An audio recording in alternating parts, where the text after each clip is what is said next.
काल आपण 300 आणि 6 क्रमांकाच्या ओळीला येऊन थांबलेलो होतो. एक अत्यंत महत्वपूर्ण अध्यायाचं आपण निरूपण वाचन चालू आहे, आपलं श्रवण चालू आहे. सर्वीकडे घनदाट बसलेलं परमात्म्याचं स्वरूप सांगण्याचं प्रयोजन देवाने केलेले आहे. 10व्या अध्यायात त्याला सांगितलं अर्जुनाला हे सगळं जगत परब्रह्म स्वरूप आहे. तर तो म्हणतो मला बुद्धीच्या पातळीवर मला तर असं कळालेलं आहे. काय ते तुम्ही बोल सांगता. आता मला फक्त एवढंच माहिती आहे का हे तू आपुले आपण आता आणि माझे पे एक अंशी हे जगत व्यापले असे या लागी भेदू सांडूनी बस साम्यास बस सगळं सर्वत्र आहे. अर्जुन म्हणतो मलाही तसाच अनुभव आलाय, पण मला प्रत्यक्ष डोळ्यांनी पाहायचंय. आणि 11व्या अध्यायामध्ये त्याला प्रत्यक्ष डोळ्यांनी दाखवण्याचं काम चाललेलं आहे. काही सगळं जे तुझ्या अवतीभोवतीच्या ज्या ज्या वस्तू आहेत त्या बारीक सारीक वस्तूंचं टिप्पण केलेलं आहे त्याच्यामध्ये. मग त्याला रूपक केलेलं आहे, देवाच्या हाताचं रूपक केलेलं आहे, पायाचं. देवाचे हात कसे काम करतात, हजारो हाताने देवाचं काम चालू आहे. म्हणजे त्या हजारो हातामध्ये आपले बी हात आहेत. म्हणजे अशा प्रकारे ईश्वर कार्य करून घेत असतो. डोळे सांगितले तर हजारो डोळे देवाला डोळे, त्यांच्या पंक्ती कोणाचे छोटे आहेत कोणाचे मोठे. आमच्या मुलाला म्हणलं तुझे डोळे लय छोटे, तो म्हणतो मधने बाबाचे बी छोटे डोळे बघा. आहे की नाही. म्हणजे प्रत्येकाचे कोणाचे बटारे कोणाचे छोटे, म्हणजे प्रत्येक वेळ प्रत्येक वस्तूमध्ये भरला घन दाट हारी दिसते. सगळ्याच गोष्टींमध्ये सांगितलेले बारीक सारीक चांगल्या गोष्टी सांगितल्या, वाईट सांगितल्या. आणि हे बी 7व्या अध्यायात मागं बी सांगितलं. पण आता कसं रूप करून सांगितलं, मागे सांगितलं पाण्यात मी आहे, पृथ्वीमध्ये, लाकडामध्ये मी आहे, लोखंडामध्ये मी नाही अशी एवढी जागा नाही असा घनदाट प्रकार त्यांनी सांगितला. आणि काल डोक्याचं रूपक करून मस्तकाचं रूपक करून देव सांगत अर्जुन सांगत होता तू ज्याच्या मस्तकावर किरीट आहे असा, ज्याच्या हातात गदा आहे असा, ज्याच्या हातात चक्र आहे असा, तेजपुंज सर्व बाजूनी दीप्यमान प्रकाशमान, त्यामुळे सर्व बाजूने त्याच्याकडे पाहता येत नाही असा, प्रदीप्त अग्नी व सूर्य याप्रमाणे धृती म्हणजे कांती आहे असा, व कोणत्याही प्रमाणाचा विषय न होणारा असा पाहतोय. अर्जुन सांगतो का मी त्या देवाला पाहत आहे. असे वाटते जणू सर्व सृष्टी या महातेजाच्या मोठ्या समुद्रात बुडून गेलेली आहे, किंवा कल्पांतीच्या वेळेच्या विजेच्या पदरांचे सर्व आकाश झाकून टाकले आहे की काय, अथवा प्रलय काळाच्या तेजाचा ज्वाळा तोडून त्याच्या अंतरी उंच मेढीवर जणू काय त्या माळच म्हणजे मांडोच बांधलाय, त्यामुळे माझ्या दिव्य दृष्टीने त्याचकडे पाहत नाही. आता काही त्याला उग्र स्वरूपाच्या दिसलेल्या विभूती परमात्म्याचं स्वरूप, तो म्हणला ते मला पाहत नाही. ते तेज अधिक प्रखर होऊन शरीरात अतिदाहक होत आहे, म्हणून त्याचकडे पाहून माझ्या दिव्य चक्षुलाही त्रास होत आहे. अहो महाराज, महाप्रलय काळच अग्नीचा जो भडभडाट काळाग्नी रुद्राच्या ठिकाणी गुप्त होतो, तो प्रलय रुद्राचा तृतीय नेत्राची जणू कळीच उमललेली आहे असे भासते. तसेच या तुमच्या पसरलेल्या विश्वरूपाच्या तेजामुळे पंचाग्नीच्या ज्वाळांचे वेढे जिकडे तिकडे पडत असतात, जळून ब्रह्मकटाचे कोळशे होत आहेत असे दिसते. म्हणजे त्यांनी काय विध्वंस पाहिलेला आहे देवाचा. एक टप्पा त्यांनी पाहिला, पूर्वी तीर पाहिलेलं होतं, उपजलेलं पाहिलं होतं, आणि त्या सृष्टीचा एका बाजूचा नाश होताना त्यांनी पाहिलं. असं सगळं जगत त्यांनी पाहिलेले. या तुमच्या विश्वरूपाच्या व्याप्तीला व तेजाला सीमा नाही असे अद्भुत तेजाची जणू रासच असलेले नवलावाचे रूप मी या जन्मात यावत जन्मात आजच पाहिली. इथपर्यंत काल आपण येऊन थांबलेलो होतो 306 क्रमांकाच्या वेळेला. आता पुढील विषयात काय बोलतात पाहतात ते पाहूया आपण. परब्रह्म असे आहे, परब्रह्म आहेच असे जाणावे, आणि देवाला जसा आहे तसा जाणावा. आपण आपल्या मनाप्रमाणे आपल्या कल्पनेचा देव नसावा, जसा आहे तसा पाहिला पाहिजे आपण. तू अक्षर, तू परब्रह्म आहे असे जाणावे. तू या जगाचे परम आश्रयस्थान आहे. जग कुठं राहिलेलं आहे? जगाचा आश्रय काय? आपला आश्रय काय? आपल्या मुलाचा आश्रय आपण, आपलं घर आहे, हो, आपला देश हे आपला आश्रय आहे. तसं या सगळ्या जगाचा आश्रय काय? परमात्मा आहे. परमात्म्याच्या ठिकाणी राहते सगळं जग. जसं आपण सगळे भारत देशात राहतो, आपला आश्रय भारत देश आहे, तसा सगळ्या जगाचा आश्रय काय? परमात्मा आहे. तिथं तो आश्रय आहे आणि आपण त्याचे आश्रित आहोत. परम आश्रयस्थान आहे. तू क्षय न पावणार आहेस, कधीच देवाचा नाश होत नाही. हे आता विश्वरूप देवाचं स्वरूप सांगतात. शाश्वत धर्माचे रक्षण करणार आहेस तू, चिरंतर पुरुष आहेस असा तू, त्याचा केव्हाही नाश होत नाही असा आहे तू. मला मान्य झालेला आहे, असा मी तुला पाहिलेला आहे आणि आता माझ्या बुद्धीला तसा पटलेला आहे. तेव्हा तुम्ही परब्रह्म असून 3.5 मंत्राचा जो ओंकार त्याच्याही पलीकडे आहात. आणि म्हणून तेथं ओम हे सरे 8व्या अध्यायात सांगितलं. हे नामस्मरण सुद्धा मागं पडलं पाहिजे, आपण त्याच्याशी एकरूप झालं पाहिजे. पहा, तेव्हा ही फक्त खून केलेली, जसं हे सांगितलं ही लाईट आहे, म्हणजे लाईट हे फक्त निर्देश करते. तसं ओम तच ऐसे बोलणे हे तेच नेत असे जेथुनी प्रकाशे सकळ वस्तू जात, ते निर्देश करणार आहे. तसं तुम्ही परब्रह्म असून 3.5 मात्राचा जो आकार ओंकार त्याच्याही पलीकडे आहात व तुमचे स्थान शोधित आहेत त्यात सापडतच नाही. शोधायला गेलं सापडणार नाही, कारण तो नसे ऐसा कौन ठावाचे. तोच तो आहे. सगळी नाही अशी जागा नाही, पण शोधायला गेल्यावर सापडत नाही. आणि यालाच माऊलीचं एक प्रमाणे जवळ असता भेटे नागे माय. जवळच येतो, ती गोष्ट जवळच आहे पण भेटत नाही. जवळ असलेली गोष्ट लवकर भेटत नाही. त्याचं कारण का? त्याच्याकडे आपली काय असते? दृष्टी नसते. ओंकाराच्या पलीकडे आहे. म्हणून नामदेव महाराजांनी विसोबा खेचराने एक प्रमाण केलं. खेचर विसा म्हणे जेथे ओंकार निमाला, ओंकार सुद्धा शांत झाला पाहिजे, नामस्मरण सुद्धा शांत झालं पाहिजे. कारण नामस्मरण करतोय, नामस्मरण आणि मी नामस्मरण करतोय. कशासाठी करतोय? ईश्वरासाठी. म्हणजे ही पुन्हा काय झाली? ही पुन्हा त्रिपुटी झाली. ही त्रिपुटी संपली, एक झालं पाहिजे. नामस्मरण मी जपतोय, मी जपतोय, नामस्मरण 2. आणि कशासाठी? देवासाठी. ही त्रिपुटी संपली पाहिजे. तेव्हा खेचर विसा म्हणे जेथे ओंकार निमाला, सहजच झाला ब्रह्ममूर्ती. ब्रह्ममूर्ती सहज होणार आहे, हँडवेल मध्ये नाव टाकून होणार नाही. ओंकाराच्या पलीकडे आहात, तुमचे स्थान शोधित आहेत त्यात सापडत नाही. तुम्ही त्रैलोक्य आकाराचे वस्ती स्थान आहात. तुमचं स्थानच काय? शोधतात, बरेच लोक शोधतात. आपण ऐकतो काही लोक म्हणतात आम्ही बरेच दिवस झालो शोधतोय, आम्हाला नाही भेटला जीव. नाहीच भेटणार. त्यांनी वाक्य सांगितले एक तरी ओळी अनुभवी, ही त्यांच्या अनुभवाची काय, कारण भेटत नाही. शोधत आहे त्यांना भेटत नाही. तुम्ही ही मात्र ओळ त्यांनी अनुभवलेली आहे म्हणायचं, ती तुमच्या अनुभवाची. तुम्ही त्रैलोक्याच्या आकाराचे वस्ती स्थानात, त्रैलोक्याच्या आकाराचे वस्ती स्थानात.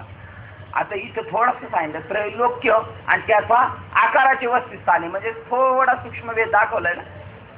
त्रैलोक्य वेगळं आणि ते जिथं राहत आहे ती जागा वेगळी. व तुम्ही विश्वाचे एकमेव लय स्थान असून, म्हणजे राहण्याचं ठिकाण बी आहे, लय करण्याचं ठिकाण सुद्धा तुम्हीच आहे. अव्यय अविनाशी असे तुम्ही आहात. तुम्ही धर्माचे जीवन आहात, अनादि सिद्ध असून नित्य नवे आहात. 36 तत्वाच्या पलीकडचे 37 अलौकिक पुरुष म्हणजे या जगाचे स्वामी आहात असे मी जाणतो. तुम्ही आदि मध्य रहित असून स्वतःच्या पराक्रमाने अपार आहात. तुम्हाला चोहोबाजूने असंख्य हात व पाय आहेत.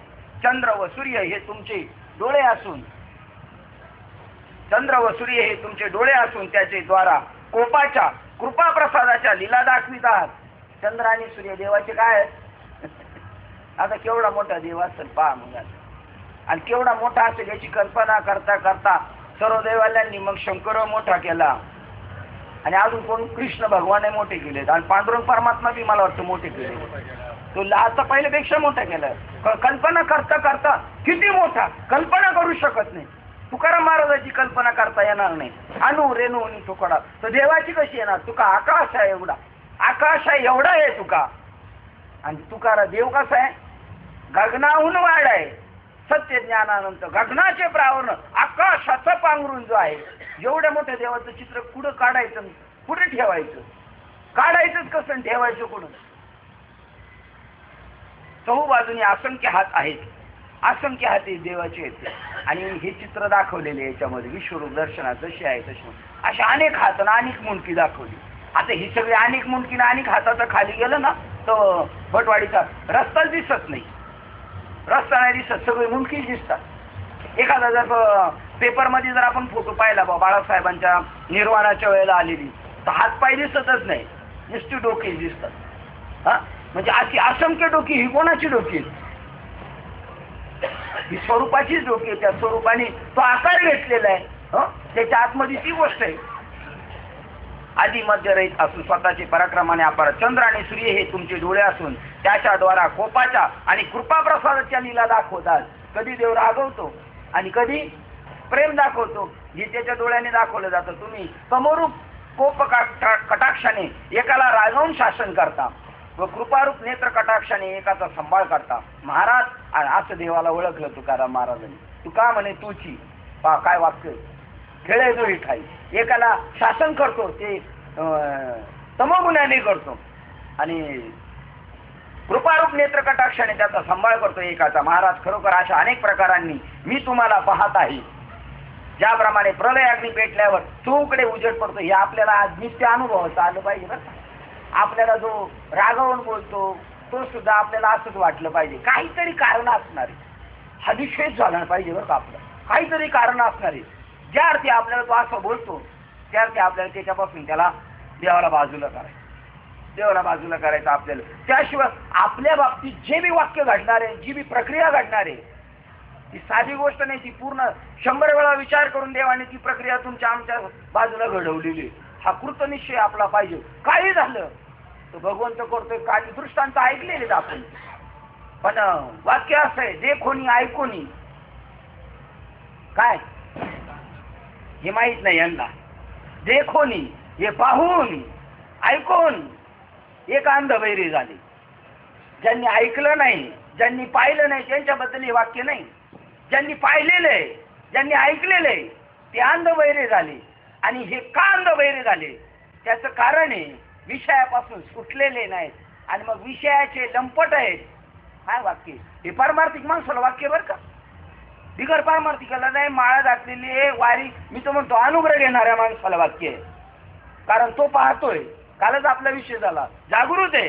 जे कोणी ऐकून एक अंधबैरे झाले. सारासार विचार कळाला दूध कळालं पाणी कळालं आणि पाणी ज्याच्यासाठी टाकवत नाही त्याला राजहंस म्हणता येणार नाही. त्याला मिळालेलं ज्ञान ते ज्ञानच नाही. ज्ञानेश्वर महाराज 13व्या अध्यायात सांगतात. जरी म्हणत असेल मला अनुग्रह मिळाला मला प्रबोध झाला मला ज्ञान झालं निवाळ्याचं ज्ञान झालेलं नाही. दिवा आहे पण आंधळ्याच्या हातात दिला त्याचा जर त्याला उपयोग होत नाही तर काय उपयोग आहे. म्हणजे कोणाच्या हातात दिला. अनुग्रह म्हणजे दिवा आहे कोणाच्या हातात दिलेला आहे. निवाड्याचं ज्ञान नको. ते कोणी ऐकून एक अंधबैरे झाले विषयाचे लंपट बांधून यमपुरीस नेले. अनुग्रहिताला न्यावं लागेल का यमपुरीला नेतील. अरे तुका म्हणे सत्यकर्मा व्हावे साह्य नाही तर घातलिया भय. कोणाला विषय तो त्यांचा झाला नारायण. ध्रुवपादाशी जॉईंट आहे ती गुंफण आहे. हे त्या अभंगाचं उच्चारण आहे. ज्याचा विषय नारायण झालाय त्यांनी सत्यकर्मा साई होय नाही झाला तर घातली पहिल्याच का झाली. कोणाला हे सगळं ही जेवढी आहेत ना शाळेत येणाऱ्या पोरांसाठी पुस्तकात लिहिलेल्या गोष्टी आहेत. न येणाऱ्यासाठी बिलकुल नाही. डिग्रीचा अभ्यास जो डिग्रीला ऍडमिशन घेतो त्याच्यासाठी आहे. बालवाडीतल्या पोरांसाठी आहे.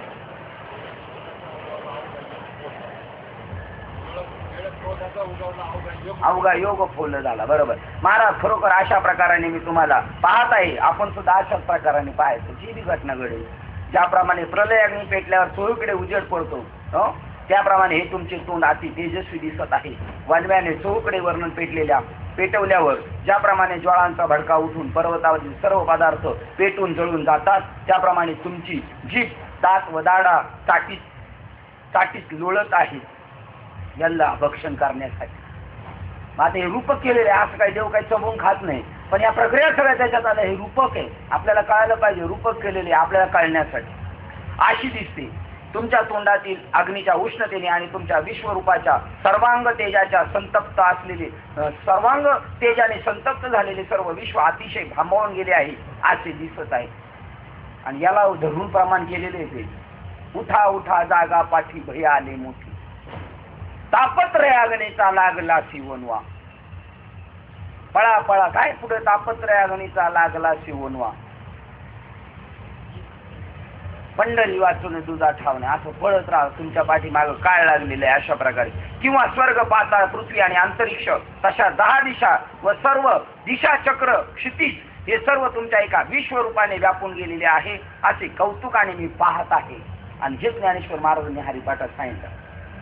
ज्ञानदेवा ध्यानी रामकृष्ण मनी अनंत जन्म हे पण आहे बरोबर. ज्ञानदेवा जाणे रामकृष्ण मुनी नाही, ज्ञानदेवा नाम रामकृष्ण हसा तेने दश दिशा आत्माराम, 10 दिशाला आत्माराम आहे.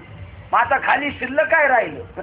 आपण जर आपण आपल्या जिथं बसलोय तिथून त्या जागेकडून पाहिलं तर 10 दिशाला कोण आहे? आणि 10 दिशा कोणते एवढं मला सांगा. 8 दिशा आहेत आणि 10 9 10 कोणती? वरची खालची अशी 10 दिशा. म्हणजे आता एक थोडी हा ऊर्ध्व 5 म्हणजे ऊर्ध्व वरती बरोबर ना, आणि खाली 5 म्हणजे अशा 10 दिशात. मग 10 दिशात परमात्माच आहे ना, म्हणजे सगळीकडे. आणि आपण बी त्याच्यातच आहे, म्हणजे आपण बी कोण आहे? सगळेच परमात्मा आहे पा. हे असे ते पाहतात, अर्जुन पाहतात, आपण फक्त ऐकतोय. असे कौतुकाने मी पाहत आहे. परंतु आकाशासकट तुमच्या भेसूर रूपात जणू काय सर्व जग बुडत आहे. भेसूर भेकटवाणी घाबरवणारे, चुकीचं वाटते असे म्हणा, किंवा तुमच्या अद्भुत रूपाच्या रसांच्या लाटांनी घातलेल्या वेड्यात 14ही भुवने सापडली आहेत असे म्हणा. इतके तुमचे रूप आश्चर्यकारक आहे. मग मी एकट्याने अशा कशाने आकलन करावे?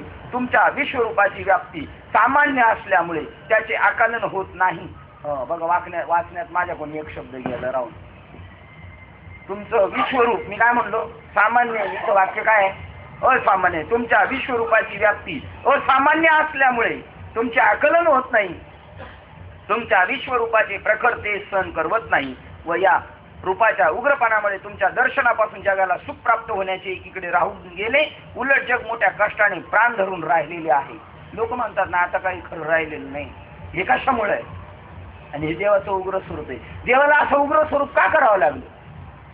आता हे जग असं झालं, देव आपला बाप आहे म्हणून देवाने आपलं उग्र स्वरूप केले. आता आपण तरी कोणाचे बाप असू नाही तर आपला तरी कोणतरी बाप असेल. आपला बाप किंवा आपण मुलासाठी उग्रपणा का करतो? त्याची चुकी असेल त्याला शिक्षा करण्यासाठी किंवा त्याच्या हितासाठी उग्रपणा करतो. तसा देव बी या जगात जग आहे त्याचं लेकरू आहे. काय प्रमाणे बघा, जग आहे तयाचे लेकरू असं एक प्रमाणे काकड्यामध्ये ते तयाचे लेकरू. हे सगळं विश्व व्यापक आहे ना, हे त्याचे एक लेकरू आहे. आणि त्याच्याकडे ते जरी पाहतं रागाने तर कोपाने पाहतं, त्याच्या हितासाठीच पाहतंय. तुमच्या अद्भुत रसाच्या मागे मोठ्या कष्टाने प्राण धरून राहिलेले हा देवा असे तुमचे अद्भुत रूप पाहून मला भीतीने भरते कसे आले हे समजत नाही. कारण त्या भीतीने आता दुःखाच्या लाटात हे सर्व त्रैलोक गटांगळ्या खात बुडत आहे. दिसतं ना काय करायला? राजेवाडीला जा किंवा अजून मोठमोठ्या हॉस्पिटलांमध्ये गेल्यानंतर ते जग दुःखांच्या लाटात त्रैलोक गटांगळ्या खाते असं दिसतं. आता टीव्हीला दाखवलं होतं बघा. टीव्हीला असं बघायला पाहिजे. टीव्हीला असं दाखवलं की तंबाखू खाल्ल्यानंतर, मिश्री लावल्यानंतर, सिगारेट गुटखा खाल्ल्यानंतर कोणाच्या अशी चिरा पडलेल्या, जशा उन्हाळ्यात भूमीला कशा चिरा पडतात भेगा मोठमोठ्या, अशा चेहऱ्यानं पडल्यात. इथंच कोणाचं काय बघितलं चित्र तर उलटी येईल आपल्याला असे. आता ते बी व्यापलेले आणि त्याच्या बाजूच्याला विचारलं माईकवर मुलाखत घेणारी, ते बी रडतं. काय करावं?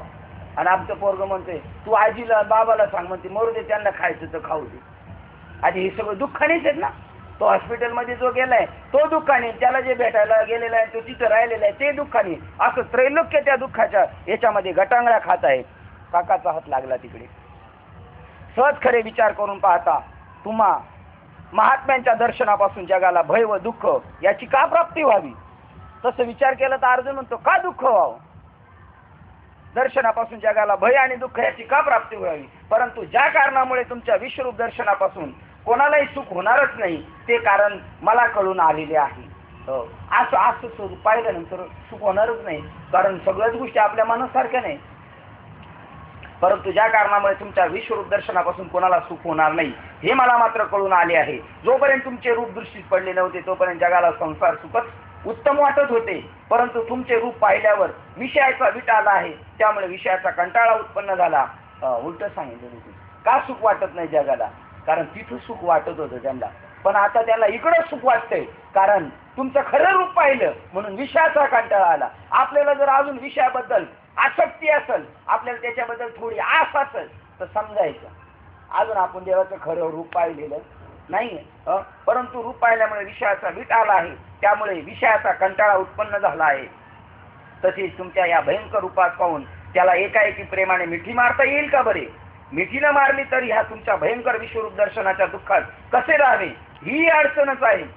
एवढं मोठं पाहिलं अडचण म्हणजे असं मिठी मारता नाही, आणि जर ते नाही पाहिलं तरी दुःख आहे. म्हणून आलिंगन न देता मागे सरावे तर हा अनिवार्य जन्म मरण रूप संसार प्रतिबंध करतो, दुःख देतो. असं जर स्वीकारलंच नाही सगळं ईश्वर आहे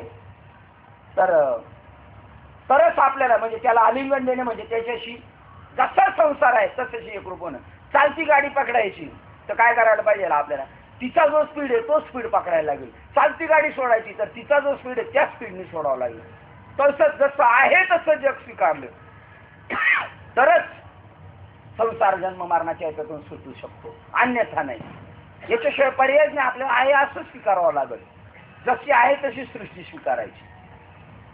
जोपर्यंत तुमच्या या भयंकर रूपात पाहून एकाएकी प्रेमाने मिठी मारता येईल का बरे? मिठी न मारता या तुमच्या भयंकर विश्वरूपाच्या दर्शनाच्या दुःखात कसे राहावे ही अडचणी. विश्वरूप दर्शनाच्या दुःखात कसे राहावे म्हणून आलिंगन न देता मागे सरावे तर हा अनिवार्य जन्मरूप संसार जन्म मरण रूपी संसार प्रतिबंध करतो म्हणजे दुःख देतो. आणि पुढे सरावे तर हे प्रचंड विश्वरूप धारण केल्यामुळे तुम्हाला आलिंगन देता येत नाही, आकळताही येत नाही. एवढं व्यापक स्वरूप असल्यामुळे आपल्याला त्याच्यापर्यंत ऐक्य साधता येत नाही. आपल्या मन आणि बुद्धीला ते पटत नाही, आणि पटलं तरी त्याच्याशी एकरूपता साधता नाही. आपल्याला काय होलं, बुद्धीच्या किंवा मनालाही पटलेले बुद्धीलाही पटलेले पण वागायला मात्र जमत तसं. आणि बरं नाही म्हणावा आणि त्याच्याशी एकरूप न होता जर मागं फिरावं तर जन्म मरण संसार सुटू शकत. म्हणून प्रचंड विश्वरूप धारण केल्यामुळे तुम्हाला आलिंगन देत आकळता येत नाही. अशा रीतीने मधल्यामध्ये दोन संकटाच्या कचाटीत सापडून बिचारे त्रैलोक्याचा होरपळा होत आहे. असे तुमचे विश्वरूप पाहण्याची माझी हौस होती खरी, परंतु तिचा परिणाम आज भीती उत्पन्न होण्यात झाला. असा माझा निश्चय झाला आहे. जसा एखादा मनुष्य अग्नीत पोळल्यामुळे आपला दाहशमन होण्याकरता समुद्राकडे धाव घेतो, तो समुद्राच्या लाटा खवळलेला पाहून त्याला जास्तच भीती वाटते, त्याप्रमाणे या जगाची स्थिती झाली आहे. तुम्हाला पाहून ते तळमळत राहिलेले आहे. आता त्या पलीकडे गेलेल्या चांगल्या ज्ञानसंपन्न पुरुषाच्या समुदायाची काय स्थिती झाली आहे पहा. तुमच्या अंगाच्या तेजाने हे ज्ञानी पुरुष सर्व कर्माची बीजे अज्ञान राग द्वेषाधिक जाळून सद्भावाने सहजच तुमच्या स्वरूपाशी ऐक्यतेने मिळत आहेत. काय वाक्य ज्ञानी लोकांची श्रेष्ठ आहे. तुमच्या अंगाच्या तेजाने ज्ञानी पुरुष सर्व कर्माची बीजे आपल्या त्यांच्या तेजाने म्हणजे दुसऱ्याच्या चुलीवर आपल्या चपात्या भाजून घ्यायच्या. देवाचं तेज त्याच्यावर आपली कर्म जाळून घेतली त्यांनी, आणि त्यामुळे काय झालं, अज्ञान राग म्हणजे आसक्ती आणि द्वेषाधिक जाळून सद्भावाने चांगल्या भावनेने सहजच तुमच्या स्वरूपाशी ऐक्यतेने मिळत आहेत हे त्यांनी पाहिलं. आणखी काही आपणही पाहतो, काही काही सज्जन इतके एकरूप झालेले त्या ईश्वराच्या स्वरूपाशी त्या देवासाठी इतके एकरूप झालेले, त्यांना कशाचेच काय माहिती नाही. त्यांची कर्म ते फक्त एवढंच संपवायच्याच बेतात आहे, तेवढंच बोगून सारायचं बस. तुमच्या ठिकाणी सर्व तुमच्या रूपास पाहून आणखी काही एकतर सहजच तुमच्या रूपास पाहून भयभीत झालेले आहेत. तथापि तुमच्या ठिकाणी सर्वस्व विश्वास ठेवून तुमच्या समोर उभे राहून हात जोडून तुमची प्रार्थना काही करीत आहेत. ती अशी की देवा आम्ही अज्ञान समुद्रात पडलो आहोत व महाराज विषयाच्या जाळ्यात आम्ही गुंतलेलो आहोत व स्वर्ग आणि संसार या दोघांच्या कचाट्यात सापडलो आहोत. एवढा कबुली जबाब, पण एवढं कळायला पाहिजे ना. कबुली जबाब तेव्हाच देईल ना माणूस, काय जेव्हा त्याच्या खोबडीत असं सगळा विचार येईल. काय काय देवा आम्ही अज्ञानरूपी समुद्रात पडलो. आता अज्ञानरूपी समुद्रात पडल्यावर त्याला कोण काढू शकतो? देवाशिवाय कोणीच काढू शकत नाही. कारण देवाला बी आज नेऊन चालले बुडवायला कुठं? समुद्रात. आता त्याच्यासाठी ती देवाला समुद्र खात कोणाला बुडवायलासाठी समुद्र देवाला बुडवण्यासाठी. तिथं आपण बुडाल्यानंतर आपला काय पत्ता लागणार आहे हो? आणि आम्ही विषयाच्या जाळ्यात गुंतलेलो आहोत आणि स्वर्ग आणि संसार या दोन्हीच्या कचाट्यात सापडलेले आहे. अजून आपल्या संसार सुटत नाही ना. मला शिंदे दादा म्हणले या वेळेला आले, म्हणलं दादा तुम्ही पहिले मोटरसायकल यायचे, आता 4 चाकाची गाडी घेऊन यायला लागली, अपेक्षा काय नाही. ते म्हणले देवाने मला दिलं. अहो वयाच्या 40व्या वर्षी मी सुटलो म्हणले संसारातून. बघा वयाच्या 40व्या वर्षी संसारातून सुटले. आणि आपले रिटायर व्हायचे टाइम आले तरी म्हणतात काहीतरी आता गावात जाऊन दुसरं काहीतरी करायला पाहिजे, म्हशी घेतल्या पाहिजे, जर्सी घेतल्या पाहिजे. बा हा सुटला पाहिजे माणूस. 40व्या वर्षी सुटले ते म्हणजे काय टेन्शन. विषयाच्या जाळ्यात सापडलेले, स्वर्ग आणि संसार या दोन्हीच्या कशाचा सापडलेले, अशी आमची या संकटातून सोडून तुमच्या वाचून कोण मुक्तता करील? आणि ज्यांचे आपण निरूपण करायला घेतले ती कधी सुटली? तिथे 16व्या वर्षी सुटली. ज्या दिवशी अनुग्रह झाला, काय प्रमाण, जे क्षणी अनुग्रह झाला ते क्षणी मोक्ष पावला, बंधन आत्म्याला काय बोलूच नाही. हे अनुग्रह झाला त्या क्षणाला माणूस सुटतो. पण काय झालं माहिती का, अनुग्रह झाला त्या क्षणाला सुटतो, पण गाडवाला सोडावं लागत नाही, बांधावं लागत नाही. त्याची कल्पनाच अशी आहे. काय गाडवाला बांधलेलं आहे का? नाही, तरी त्याची कल्पना आहे काय, मला बांधलेले. आणि त्याला खोटं खोटं सोडलं तर दुसऱ्या दिवशी ते तसंच करतं. काय करावं आता? हा मुक्तपणे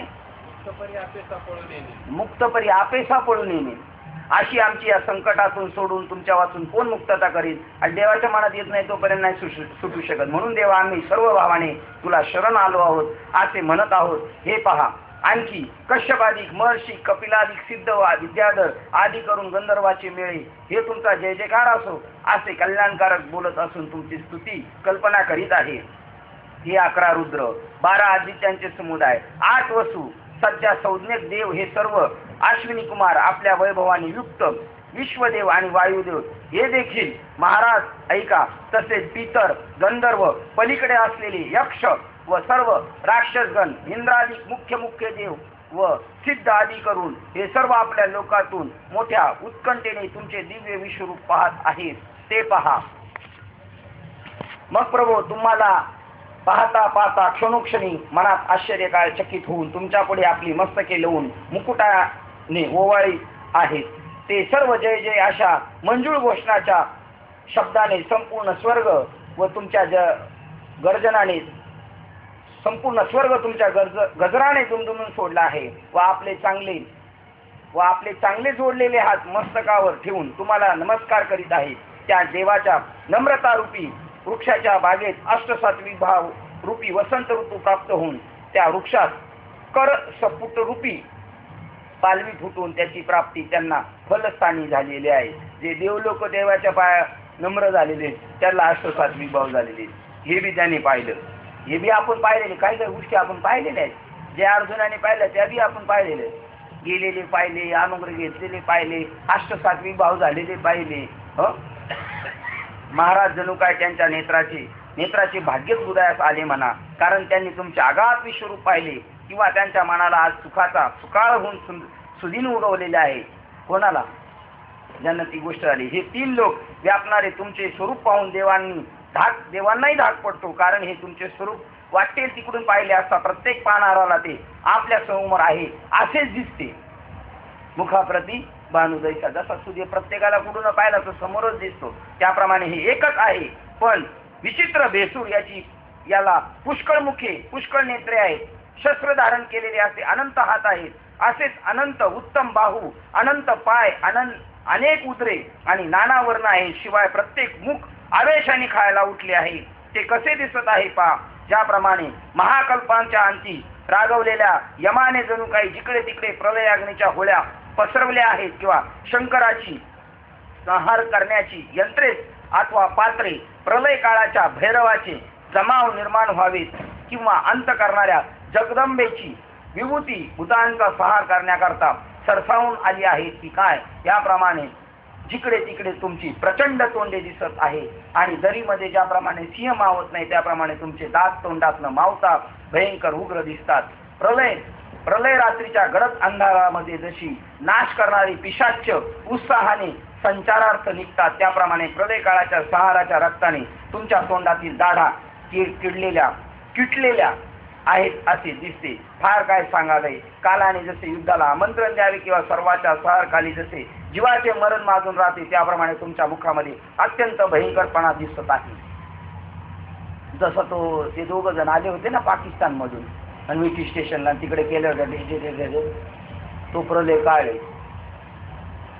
तो चॅनेल आता पाहायचा आपण, का सगळ्यांना नाश मरण ओढवलेले अशा प्रकारचे, चांगले गेले, वाईट गेले, सगळा दानाधीन झालेले सारकाली जीवाचे मरणच माजून राहते त्याप्रमाणे तुमच्या मुखातील अत्यंत भयंकरपणा दिसत आहे. काय सांगू, हे सर्व जग अत्यंत दीन दिसते, कारण बिचाऱ्या जगाकडे किंचित नजर टाकून पाहिल त्याला ते दुःखरूप यमुना नदीच्या काठाच्या झाडाप्रमाणे उभे राहिलेले आहे असे दिसते.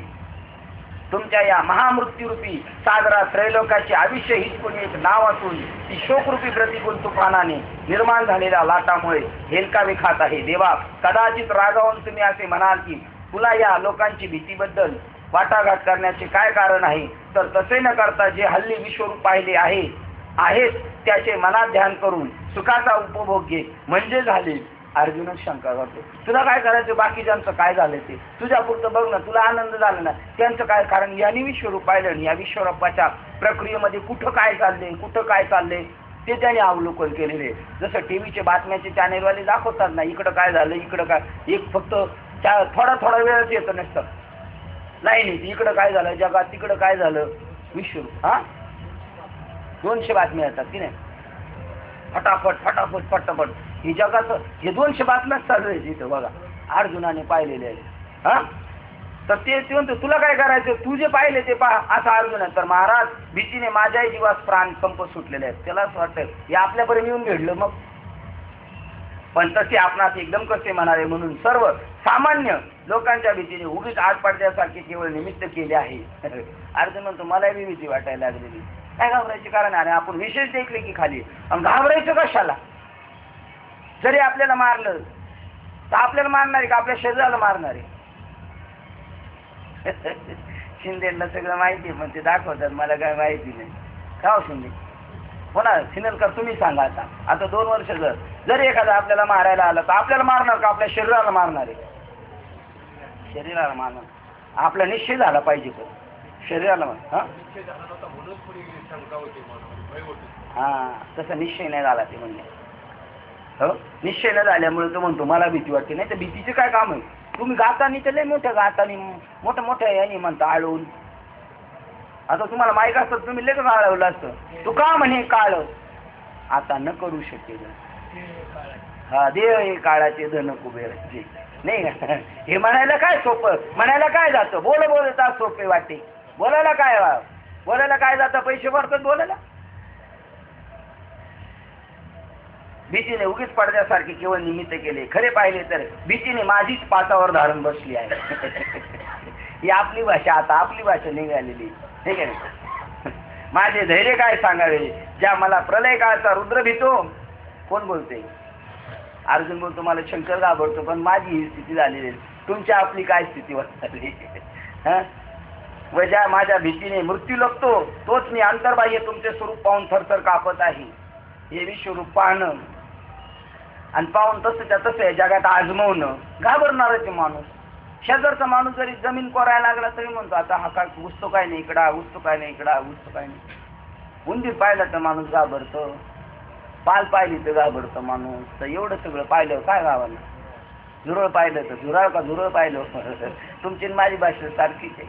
आपण पक्के गावठी वेळी आहेत, पण आपल्याला तेवढाच निरोप कळणार आहे. ब्राह्मणाचा निरोप आपल्याला कळणार नाही आणि ब्राह्मणाला आपलं कळणार नाही. ही युक्ती आहे साधू संतांची, ज्याला त्याला ज्याच्या जातीतलाच पाहिजे सांगायला, मग त्याला ठसलं जातं. ही युक्ती वापरली ज्ञानेश्वर महाराजांनी, आणि चोखा मेळाला अंत्यजातिक योनीसाठी चोखा मेळ्याची निवड केली ज्ञानेश्वर महाराजांनी. माझं हे निरोप ऐकणार नाही, तू जे काम करायचं तुझ्या मार्फत होऊ दे. आणि पहिला अनुग्रह कोणला दिला, चोखा मेळ्याने. मेवण्याच्या मंडळीला दिला. कोण मेवणा त्यांचा, चोखा मेळा, बंका, जातीचे महार, तयाशी सर्वेश्वर ऐक्य करी. आता बायकोच्या भावाला ऐकावंच लागेल, बहिणीचं नवरा नाही लवकर ऐकायचा, पण बायकोच्या भावाला ऐकावं लागेल. दाजी म्हणतात म्हणतो घाला माळ नाही तर काय आता विलाज. माझे धैर्य काय सांगावे, ज्या महाप्रलय काळाचा रुद्र मला भीतो, जो माझ्या भीतीने लपतो. खरंय का नाही तुम्ही सांगा, तुमचं तर दोन्ही मिळून ऐकती नाही. नाही का, माझ्या भीतीने मृत्यू लपतो, तो अंतर्बाह्य तुमचे स्वरूप पाहून थरथर कापत आहे. अशी तुम्ही माझी अवस्था करून टाकलेली आहे. परंतु ही प्रभा, आता बघा ही अवस्था आहे, आता आपली बी अवस्थाच होती ना, आणि बी अवस्थाच आहे. परंतु हे प्रभू, हा तुमच्या अतिभयंकर रूपाला जे आपल्या उग्र तेजाने भयालाही जिंकून माघारी फिरवले, त्याला विश्वरूप म्हणणे हे नवल नव्हे का. तर बाप्पा भीतीला घाबरवलं, भीतीला सुद्धा यांनी घाबरवलं. म्हणजे कसं काय एवढं मोठं विश्वरूप? ही महामारीच आपल्या 6 रूपाने प्रत्यक्ष भयालाही मागे हटवणारी आहे. त्यांनी स्वतःचं रूप सांगितलं. माझी 5 उदाहरण बसले. मी शंकराला घाबरतो, शंकर मला पाहून घाबरतो. जो जगाचा संवाद करतो तो मला पाठ दाखवून पडतो, घाबरतो. मृत्यू मला घाबरतो. मला जे घाबरतात त्यांनाही मलाही तू घाबरवलं. म्हणजे फार मोठं भयंकर स्वरूप आहे तुझं. आणि म्हणून ते एखाद्यालाच कळत असतं या सगळ्या गोष्टी ज्या आहेत. एखाद्याला माऊलींना सुद्धा असं नाही रुचूस वाटलं. लोकांनी त्रास दिला. माऊलींची सुद्धा ज्ञानाच्या बाबतीत धरसोड व्हायला लागली आणि म्हणून ताटी बंद केली होती. काही लोक मला त्रास देतात. हे वाक्य दे ना, हे ज्ञानी माणसाचं वाक्य. ज्ञानी माणसाला असा प्रश्न पडतो, काही लोक असं वागतात आपल्याशी. तू कोणता मोठा दिवा लावला, पण ही लोक अशी वागतात. म्हणजे तू काय स्वतःला समजायला लागलेला आहेस? आता तो स्वतःला काय समजायला लागलेला आहे? मी परमार्थी. मग माऊली मुक्ताबाईंनी परत टोला मारला. अरे आपण एक साधू झाले आणि हे काय वाया गेले? ते बी साध्य करतात. तू साधू आणि ते बी साधू आहेत. फक्त साधू मध्ये फरक आहे. त्यांचं काहीतरी साधायचं काम चाललंय, त्यांचा प्रपंच साधायचं काम चाललंय आणि तुझा परमार्थ साधायचं. म्हणजे तू साधू ते साधूच. साधू फक्त कीर्तन करतो त्याला साधू नाही म्हणून, त्याशी म्हणू नये साधू, आहे की नाही? काय बा सगळं जे एक आहे. काय सांगितलं त्यांनी, किती सांगितलं पण नाही ऐकलं आपण. किती सांगितलं तरी ऐकत नाही. जीभ दाताने चालली, कोणी बत्तीशी काढली. अरे आपले दात आपले जीव कधी ऐक्य व्हायचो आपलं? आपल्या बापदादांचं झालं तर आपलं होईल, आपल्या पुढच्या वर्गामध्ये त्यांचं झालं तर होईल आपलं. मग असंच जर आयुष्यभर आपण म्हणत राहिलो तर आपलं कधी नाही व्हायचं, कारण त्यांचं होईल म्हणून वाटत नाही. मग आता आपल्याला सोडलं तरी पुढे सरसावं लागेल. नाही झालं त्यांचं तर चालेल, पण माझं झालं पाहिजे की नाही?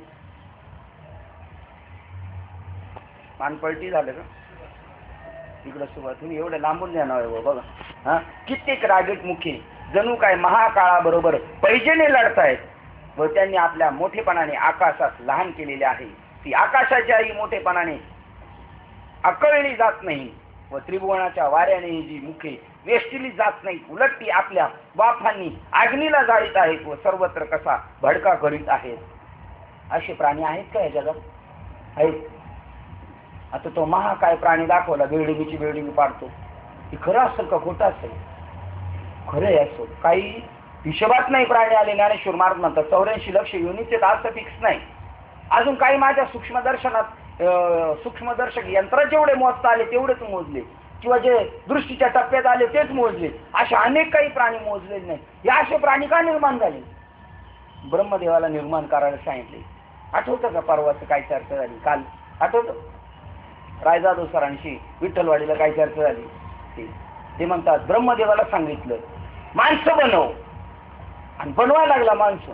आणि जी माणसं भारी व्हायला लागली तसा याला अहम चढत चालला. कोणाला? मी बनवलेली माणसं लय भारी म्हणतात, मी बनवलेली माणसं भारी म्हणतात. आणि असा अहमचा थोडा काय पडला, कायच म्हणजे पवित्र दुधाचे भांडे आणि त्यात मद्याचा एक थेंब पडे, संपला. त्याचे दूध नाही होत आणि दही होत नाही, असा प्रकार. आणि मग त्या अहमपणामुळं तो करायला जायचा गणपती ब्रह्मदेव आणि व्हायचा. हे आता म्हणण्यासाठी नाही तर मारुती का वाईट आहे गणपती वाईट आहे असं नाही, पण ज्याला जे करायचं होतं आणि तो आम त्याच्या जसं वाढत जायचा तोही म्हणायचा काय असं का व्हायला लागलं. आणि पहिली क्वालिटी चांगली निघाली होती, नंतरची क्वालिटी का झाली?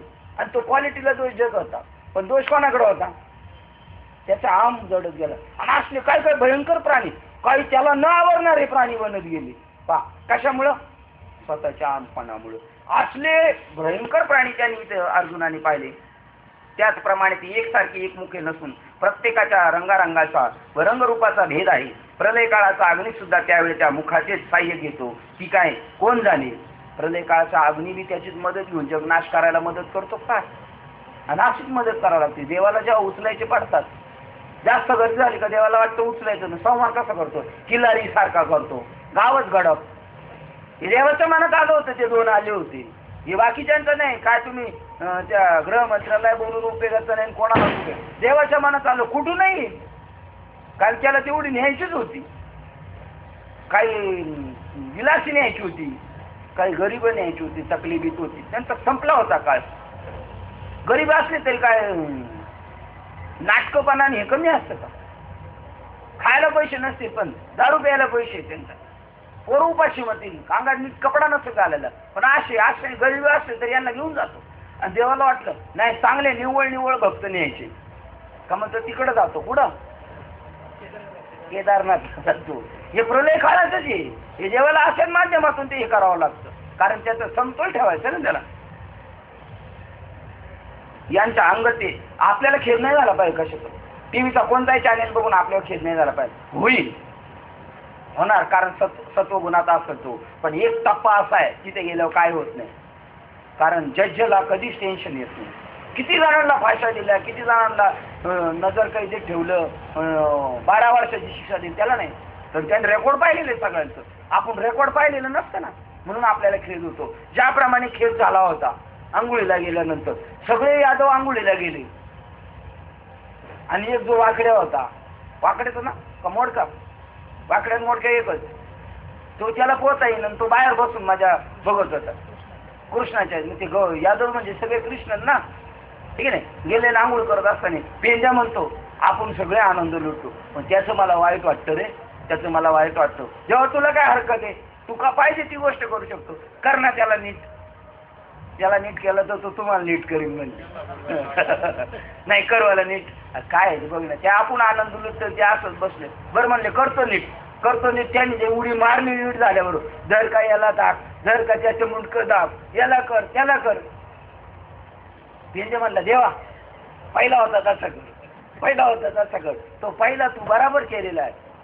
अहो तुम्हाला सांगतो, एकच पाय असलेला मी माणूस पाहिला. तुम्ही एक पायी असलेला कीर्तनकार पाहिला असेल, पण एक पायावर मोटरसायकल चालवणारा मी पाहिला. इकडचा पाय पुरा लाकडाचा त्याचा, हे असं टोनगाच्या टोनगा, आणि पाय एक लाकडाचा इष्टला. एवढीच्या नगरचा आहे का हे दिपाडच्या दिवस चालित आहे बरोबर. मी म्हणतो जो 2 पायावाला जशी चालित नसेल तसं ते एक पायावाला चालतो. आता जर त्याला 2 पाय असते तो का साधा चालला नसता. हा, ते रिक्षावाल्याच्या पेक्षा मोटरसायकलवाले असं घुसतं, पण मोटरसायकलपेक्षा सायकलवाला तर लय गप्पागट घुसतो. मी म्हणलं देवाने नशीब याला सायकल दिली. जर का मोटरसायकल म्हणजे देव जे करतो ते बऱ्यासाठी करतो. देव प्रत्येकाचा जमा खर्च करून पाहतो. आपल्याला वाईट वाटण्याचं कारणच नाही काही, पण वाटतं आपल्याला कारण तो जो पूर्णांश आहे ना, जो व्हायचा वाईट न वाटण्याचा, भेदाच्या पलीकडे जाणार तो अंशाच्या अलीकडच्या टप्प्यात आहे.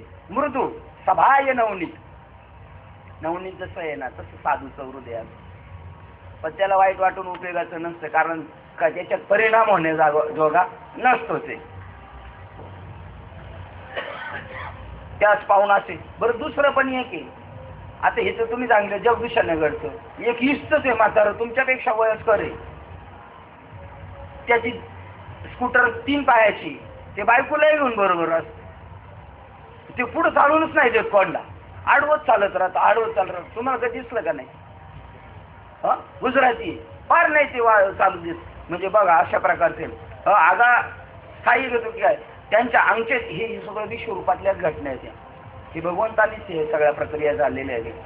ज्याच्या अंगाचे एवढे तेज आहे की ते त्रैलोक्याची राखोडी करेल.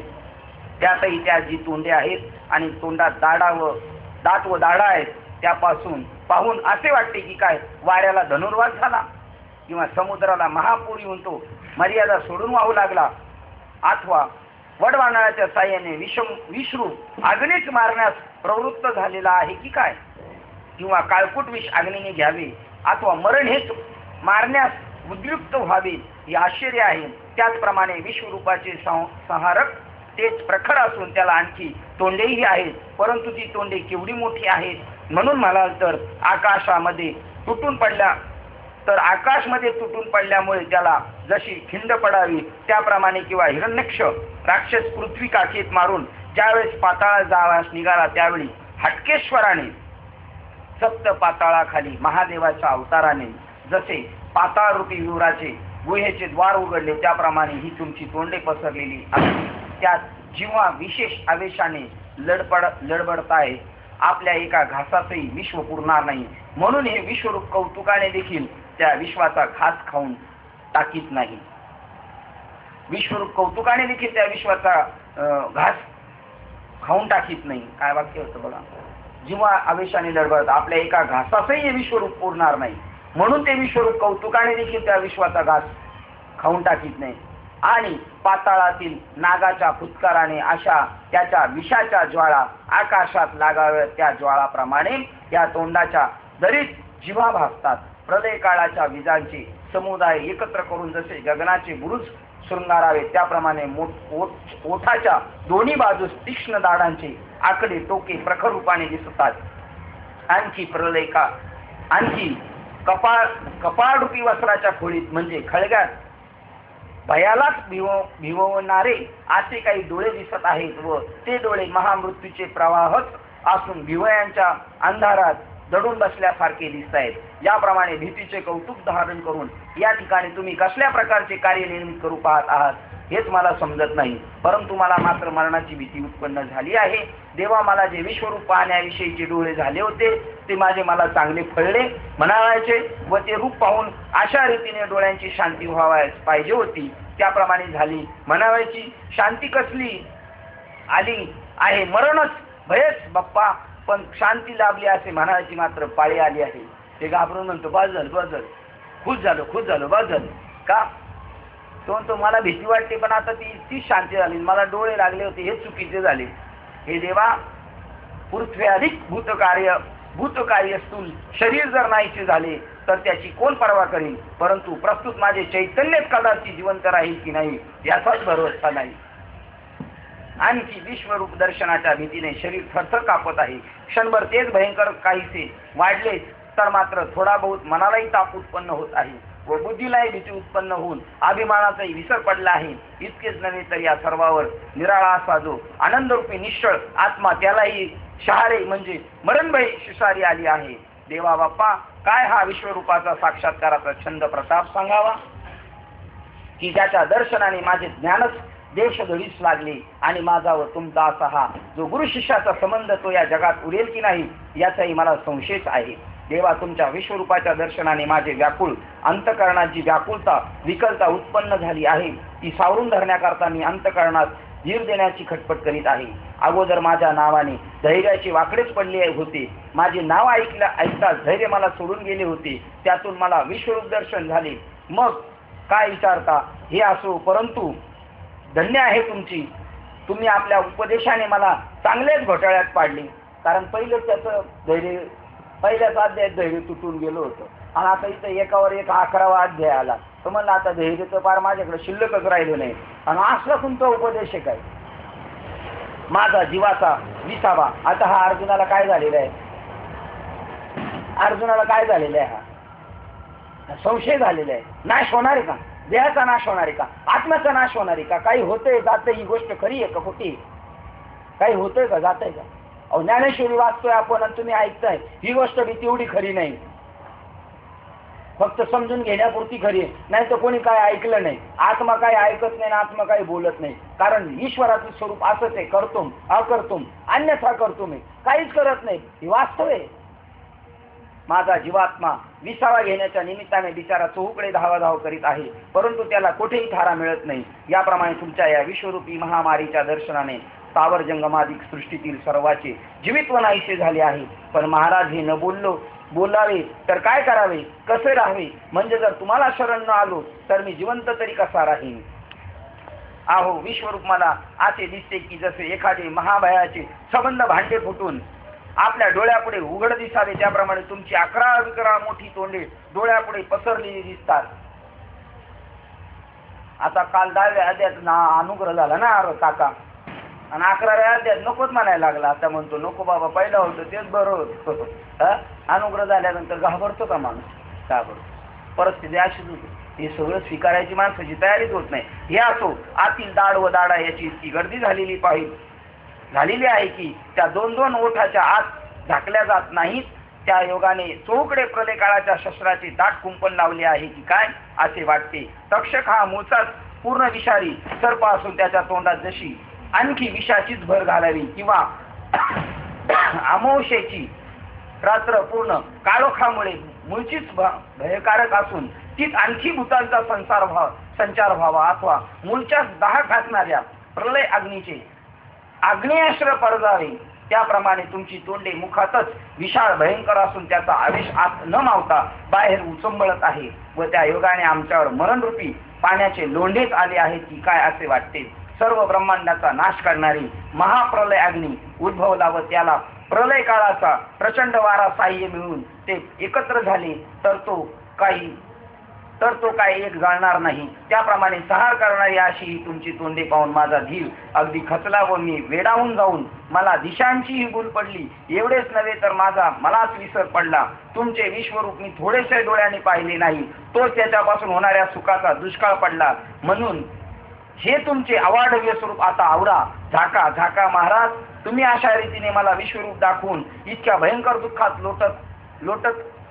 लोटल असे जर मला पूर्वीच माहीत असते तर मला तुमचे विश्वरूप दाखवा असे तुम्हाला म्हटले असते कशाला. पण म्हणून तर चुकलो. आता ह्या आपल्या विश्वरूप प्रलय अग्नीपासून एक वेळ माझे प्राण वाचवा म्हणजे मिळवली. हे अनंता, तुम्ही जर आमचे खरोखर सत्ताधारी धनी आहात तर माझ्या जीविताच्या मरणाच्या आड काहीतरी ढाल घालून म्हणजे हा महामारी रूपी तुमचा विश्वरूपाचा पसारा पुन्हा आपल्या स्वरूपी आवरा.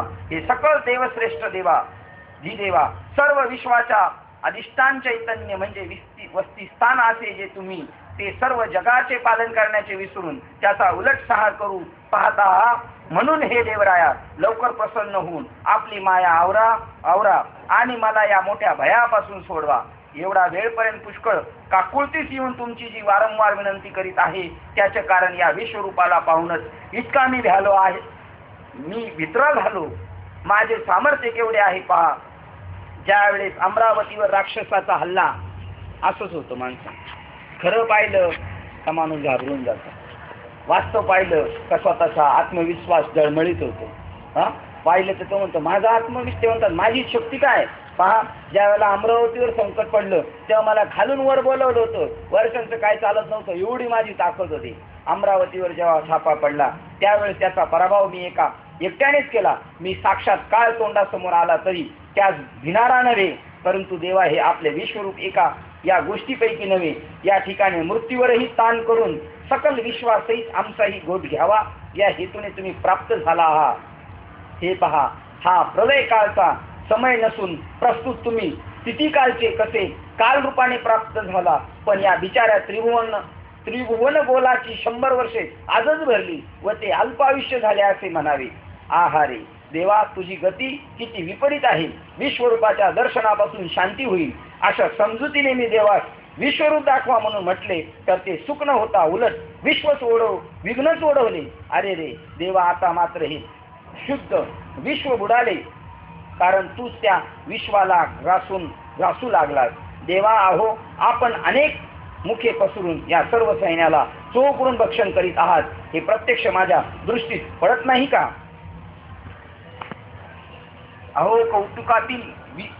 अहो कौरव कुलातील वीर म्हणजे आंधळ्या धृतराष्ट्राचे मुलगे हेच नव्हते का. आहा, हे गेले रे गेले. सहपरिवार तुमच्या मुखात पूर्णपणे गेले. काय पाहिलं त्यांनी. कौरव कुळ अख्खं संपलं. हे एवढं दाखवून बी 11व्या अध्यायात 18वा अध्याय झाला तरी परत लढायला घाबरत होता. नाही करायचं म्हणत होता. मी यांना कसं मारू, भीष्मावर कसा बाण लावू, तरी घाबरत होता.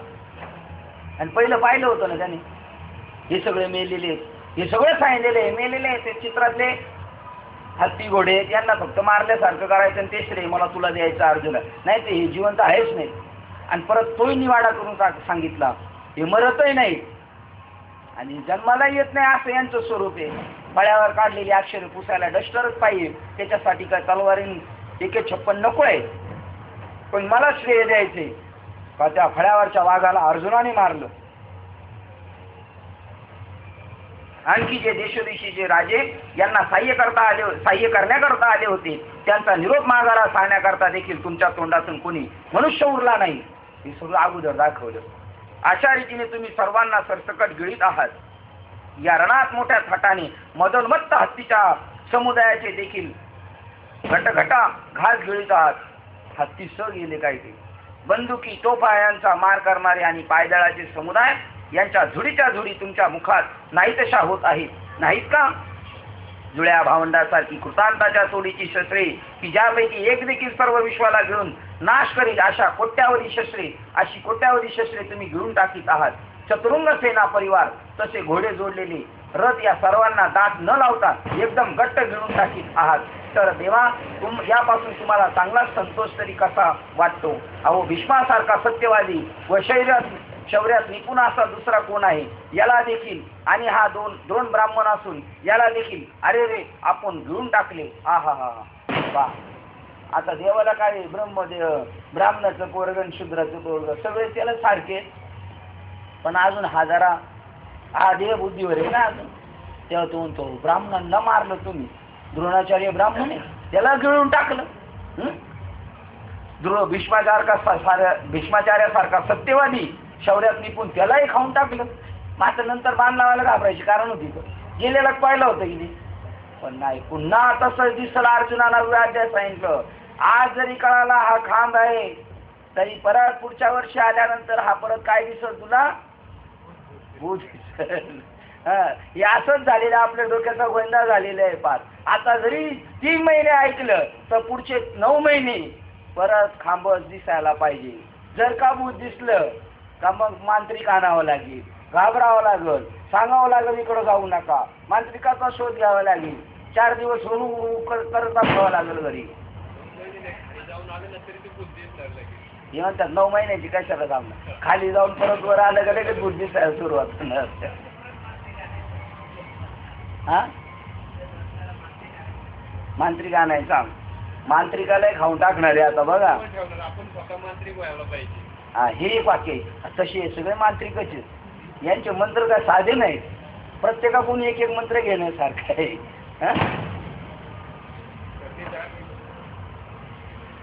हा सूर्यपुत्र जो महावीर कर्ण तोही आपल्या मुखात गेला आणि आता आमच्या कडील योद्ध्यांना तर केसासारखी नाहीशी केली.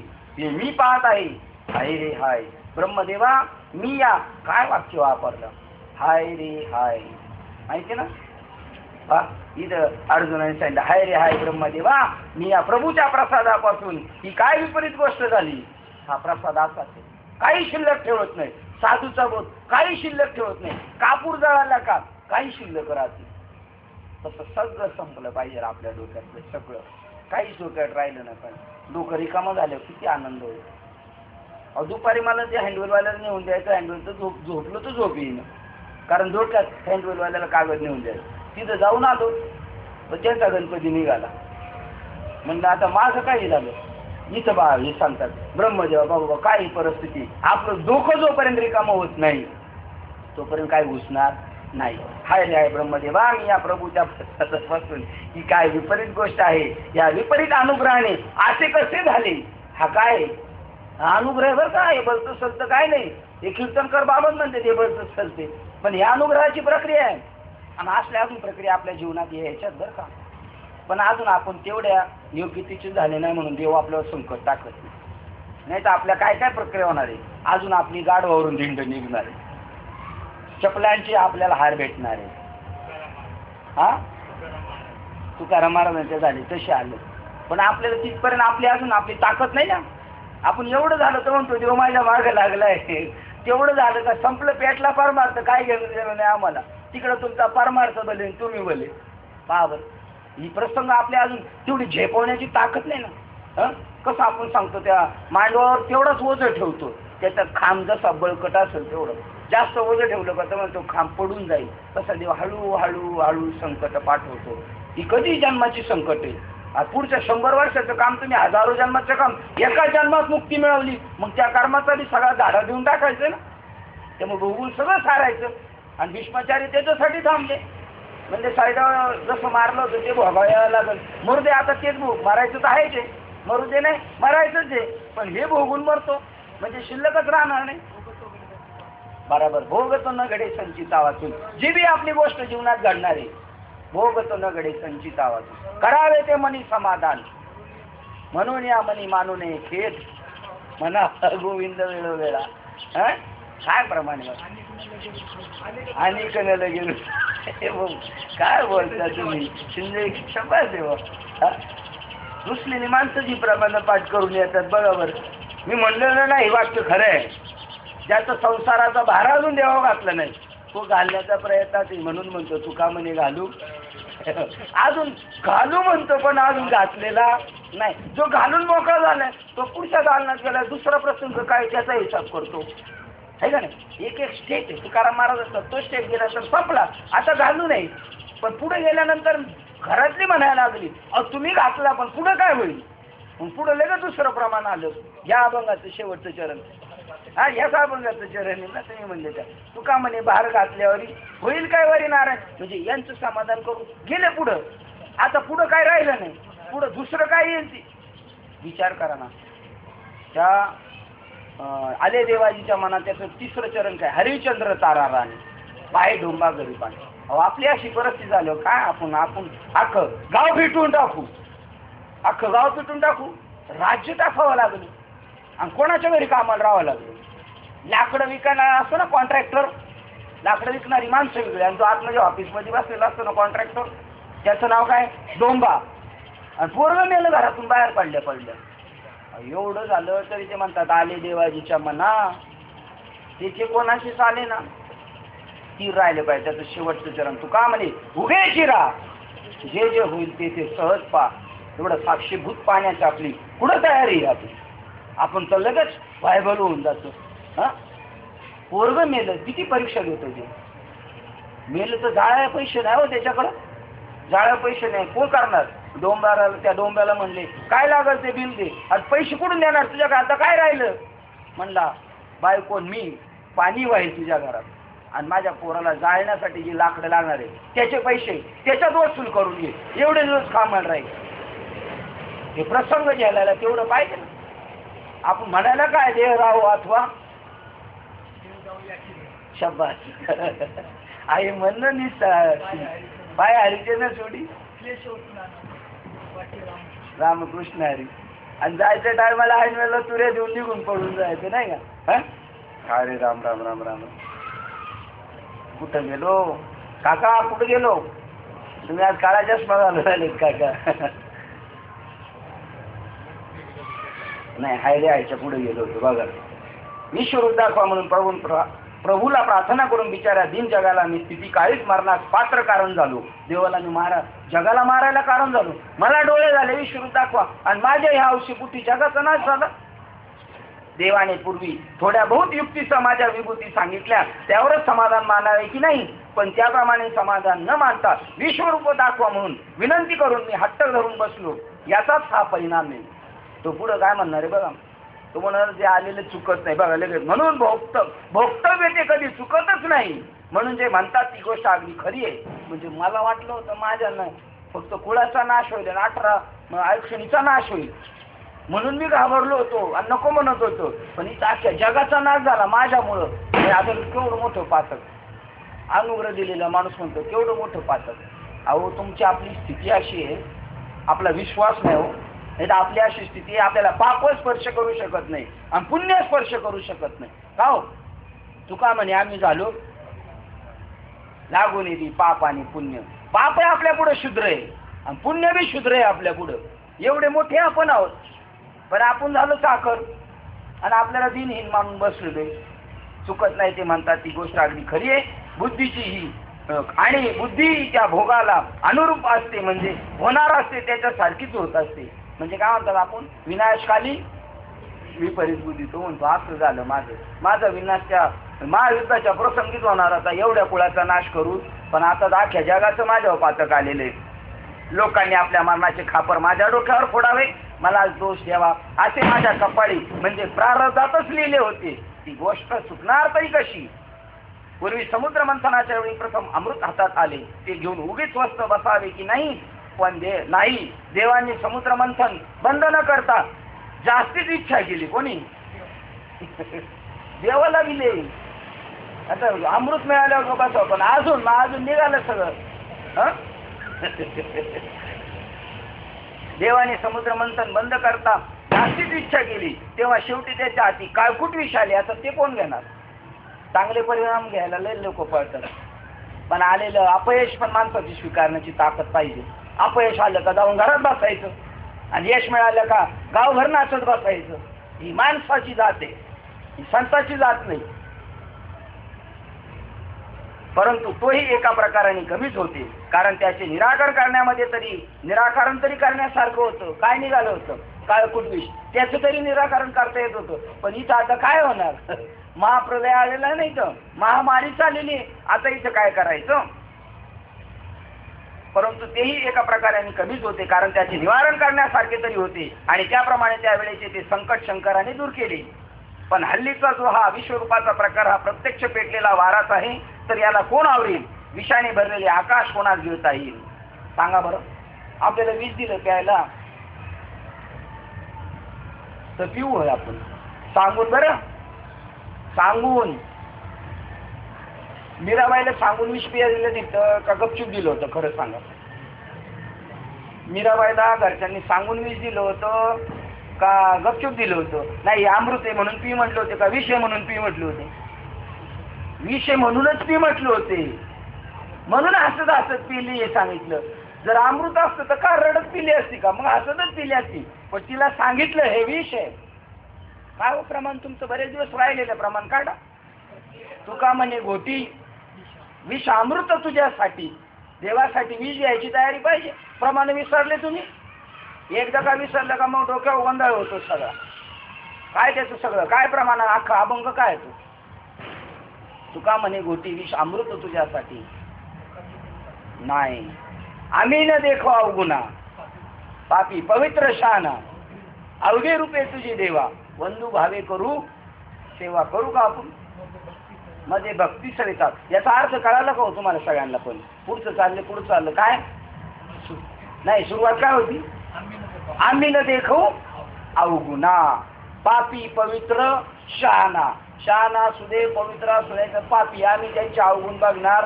अवघी रूपे तुझी देवा, विश्वरूप दर्शन सोहळा. कसं काय प्रमाण यावं? हे विचारले, मी विचारलो, पण ज्ञानेश्वरी म्हणले आम्ही कसं विसरू? आम्ही बाहेर काढणार, ते वेळेलाच काढणार. अगोदर काढून काय उपयोग नाही.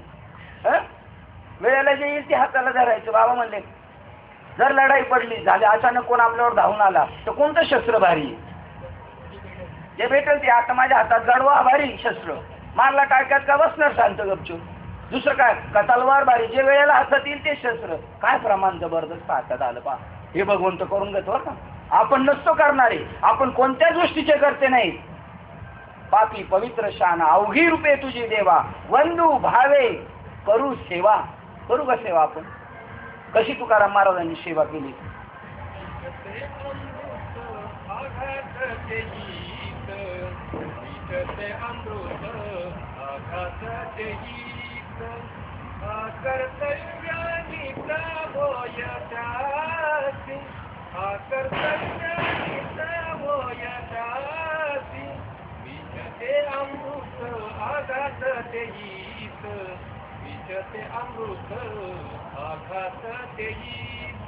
विष ते अमृत, विष ते अमृत आणि आघात ते चालत आहे मज कळ येते. जोपर्यंत आघात होत नाही.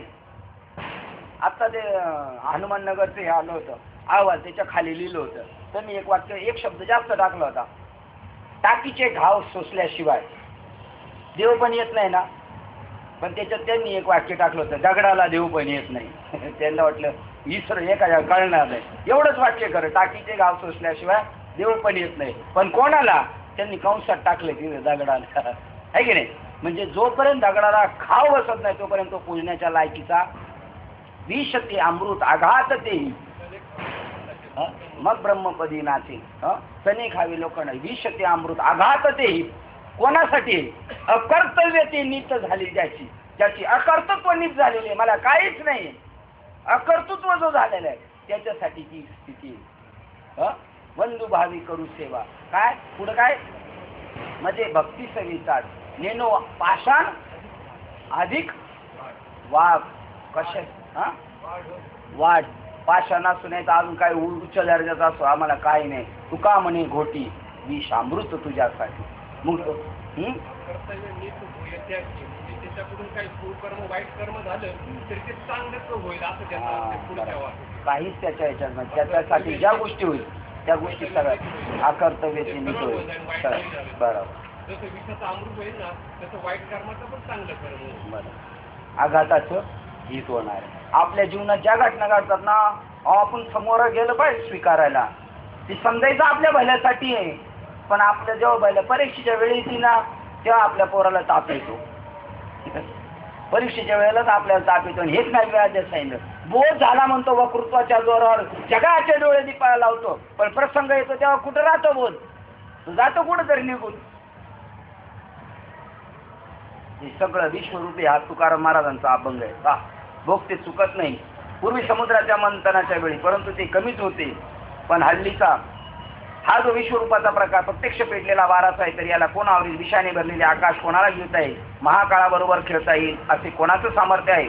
श्री ज्ञानेश्वर महाराज म्हणतात, याप्रमाणे अर्जुनाने दुःखाने व्यापून कष्टी होऊन मनातल्या मनात शोक करू लागला, परंतु असे विश्वरूप दाखवण्यातील देवाचा आशय काय आहे याचा विचार तो जाणत नव्हता. या अशा घटना का घडतात आपल्या बाजूबाला? का? बाबांनी एकदा मोठ्या बाबांना प्रश्न विचारला, बाबा हे काही गोष्टी घडून येतात बुवा, एखादा आजार येतो, एखादी घटना येते आपल्यावर चालून, काही घेणं देणं नसताना काय येते? अहो तुम्हाला क्लिअर करून टाकायचंय. आता बघतोय ना, पॉवरफुल आहे, आता त्याचं काळी तेवढं झालेलं आहे, बलाढ्य ताकदवान, आलेले आजार सहज स्वीकारू शकतो आणि झटकने बाजूला सारू शकतो, कारण तो आता बोधावर आहे. बोधावर असल्यावर जाणीव होत नाही काय होतंय काय नाही, आणि त्यामुळे ते फटाफट तुमच्यावर येऊन जातं आणि पुढे क्लिअर चांगले दिवस येणार आहे. म्हणून आता तुम्हाला ते सोसावं लागते. पुढचे दिवस चांगले होणार आहेत अगदी, त्याच्यासाठी ते येतात तुम्हाला क्लिअर करण्यासाठी. आणि ते देवाचं तो जाणत नव्हता. कारण मी अर्जुन मारणारा आणि हे कौरव मारणारे, कारण मी अर्जुन मारणारा व हे कौरव मरणारे अशा उलट मोठ्या मोहाने तो व्यापून गेला होता. तो त्याचा मोह नाहीसा करण्याकरता श्री अनंताने आपले हे विश्वरूप दाखवले. या देवाचा अभिप्राय का हा की अरे वास्तविक कोणी कोणास मारित नाही, तर येथे सर्वांचा संवार करणारा मी स्वतः आहे. कोण काय करते इथं? येथे काय केले कोणी? अवघी ईश्वराची करणे. कोण कशाला काय करते? कोणाला वेळ आहे एवढा? ज्याचं पडलं त्याला थोडं, तो कशाला दुसऱ्याचं जाईल?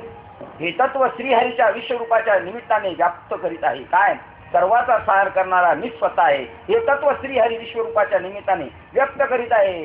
ते आपल्याला समजून सांगतात, हे विश्वरूपच मी आहे. इथं ज्या बी घटना घडतील ते तू स्वीकार. इथं तू त्याचा करता स्वतः बी नाही आणि दुसरा बी कोण नाही. सांगा, चित्रपटामध्ये दाखवलेला चित्रपट, हे जे सगळे हिरो आहेत यांनी विलन, गाड्या घोड्या, बिल्डिंगी हे सगळे बनून झालेले यांनी ठरवलेले आहे का तो प्रोग्राम? मग कोणी ठरवलेलं आहे? डायरेक्टरनी ठरवलेलं आहे. डायरेक्टर दिसतो का कधी? डायरेक्टरचं फक्त नाव येत असतं चालू होतं नाही. आज तो डायरेक्टर त्याच्यात दिसत नाही. आणि हे सगळं कोणाच्या कल्पनेत होतं? डायरेक्टरच्या कल्पनेत होतं. हा हिरो, ही हिरोईन, या हिरोईनला हा हिरो विलन पळून नेणार, यांची मारामारी होणार, या सगळ्या गोष्टी कोणाच्या डोक्यात आहे? डायरेक्टरच्या मनात आहे. यांचं काय नाही, तो डायरेक्टर यांना झुलझवतोय. तसा हे सगळं जगाची राहटी तो करतो. परंतु अर्जुनास हे न समजण्यामुळे तो व्यर्थ व्याकुळ झाला आणि उगीच मनात नसलेली भीती वाढवीत होता. त्यावेळेस तो अर्जुन पुन्हा म्हणाला, अहो हे पहा, याप्रमाणे आभ्रे आकाशात नाही तशी होतात, त्याप्रमाणे शिरस्नानी व कवचे या सकट या दोहीकडील सैन्य एकाच वेळी तुमच्या तोंडात काही तशी नाहीशी होती. शिरस्ताने आणि कवचे त्यांची सगळं गायब झालं. किंवा महाप्रलयाच्या अखेरीस यम विश्वावर कोपल्यावर जसा 21 वर्गांना पाताळासह तो गिळून टाकतो, अथवा दैव प्रतिकूल झाल्यावर संग्रह करणाऱ्याचे ऐश्वर्य जेथच्या तेथेच आपल्या आपणच नाहीसे होते, त्याप्रमाणे ही कर्माची गती कशी विलक्षण विपरीत आहे पहा. की एकत्र जमवलेली सैन्य एकदम या मुखात शिरून त्या तोंडाच्या सपाट्यातून सुटून एकही बाहेर पडत नाही. उंटाच्या तोंडात अशोक वृक्षाचे डाळे जसे चघळताना दृष्टीस पडतात, त्याप्रमाणे सर्व लोक तोंडात व्यर्थ गेलेले दिसतात. शिळी जशी गवत खाते, उंट जसा अशोकाच्या झाडाचे डाळे खातो आणि ते अर्धे गेलेले ना अर्धे दिसतात चघळताना, तसे जग विश्व देवाच्या मुखात चाललेलं पाहिलं. परंतु मुकुटा असं मस्तके दाडांच्या चिमट्यात सापडून त्याचे कसे पीठ होत असताना दिसले आहे. त्या मुकुटावरील काही रत्ने दाताच्या फटीत अडकून राहिली आहे, तर काही रत्नाचा चुरा जिभेच्या तळाशी साचला आहे. काही दाडांच्या आगरे टोके ठोकळ होती, ती त्याच्या रत्नाने माखली आहे. या विश्वरूपी काळाने ज्या लोकांची शरीरे जरी बरेच ग्रासलेली आहेत तरी त्या जीवाच्या देहातील उत्तमागरूप मस्तके मुद्दाम राखून ठेवली आहेत। याप्रमाणे शरीरातील उत्तम भाग जी मस्तके ती जशी निश्चय करून विश्वरूपात्मक महाप्रलय काळाच्या तोंडात सापडली होती तरी ती शेवटी नाश न पावता उर्वरित राहिली आहे। मग अर्जुन पुन्हा म्हणतो, हा काय चमत्कार आहे। या जगात जन्माला आलेल्या मृत्युमुखात जाऊन पडावे याशिवाय दुसरी गतीच नाही हे दाखवले। जो जन्माला आला असं जाणार हळूहळू म्हणून सर्व जग या विश्वरूपाच्या वदनरूपी डोहात आपोआप जाऊन बुडत आहे। जसं चक्कीमध्ये टाकलेले 10 किलो गहू आता पहिल्या गावाचा नंबर लागलाय। चक्कीचे नको सांगायला, मला नारायण राणेचं आठवलं वाक्य आता आठवलं का तुम्हाला? त्यांच्याबद्दल शिवसेनेतले काही लोक फुटून गेले म्हणून बोलले तेव्हा ते म्हणले, काय म्हणले? ते म्हणले मी आता जात्यात येत आणि तुम्ही अजून सुपात देत दळायला घेतलेले गहू आता मी सध्या जात्यात आहे म्हणून बरडलं गेलोय आणि तुम्ही कशात आहेत म्हणजे तुम्ही बी पुढे इकडं येणारच आहे। तसे ही परंपरा चालूच राहणार आहे। असा जो जाणार आहे जगाचा या विश्वरूपाच्या वदनरूपी डोहात आपोआपच जाऊन बुडत आहे। ही सर्व सृष्टी आपोआप या मुखाच्या वाटेने लागली आहे आणि या विश्वरूपात्मक परमात्मा जागच्या जागी स्वस्थ राहून सर्व जगाला सहजच गिळीत आहे। ब्रह्मदेवासारखी मोठमोठाली सर्वच्या सर्व मंडळी या विश्वरूपाच्या सर्वात अति उंच असलेले जे तोंड त्यात वेगाने धाव घेत आहेत। बाकीचे इतर साधारण प्रतीची जी मंडळी ती अलीकडच्या मुखात शिरत आहेत व इतर जे म्हणजे प्रत्येकाला त्याच्या दर्जाप्रमाणे एंट्री आतमध्ये चालू आहे व इतर जे प्राणी मात्र ते उपजलेल्या ठिकाणीच नाही तसे होत आहेत। बाबांचे एक वाक्य, काही 50 वर्ष राहिले, कोण 5 वर्ष राहिले, कोण 25, कोणी 50 आणि काही आले तसेच गेले। ही जगाची राख यात व इतर जे प्राणी मात्र ते उपजलेल्या ठिकाणीच नाही तसे होत आहेत। परंतु या विश्वरूपाच्या मुखाच्या सपाट्यातून निसंशय काहीच सुटत नाही।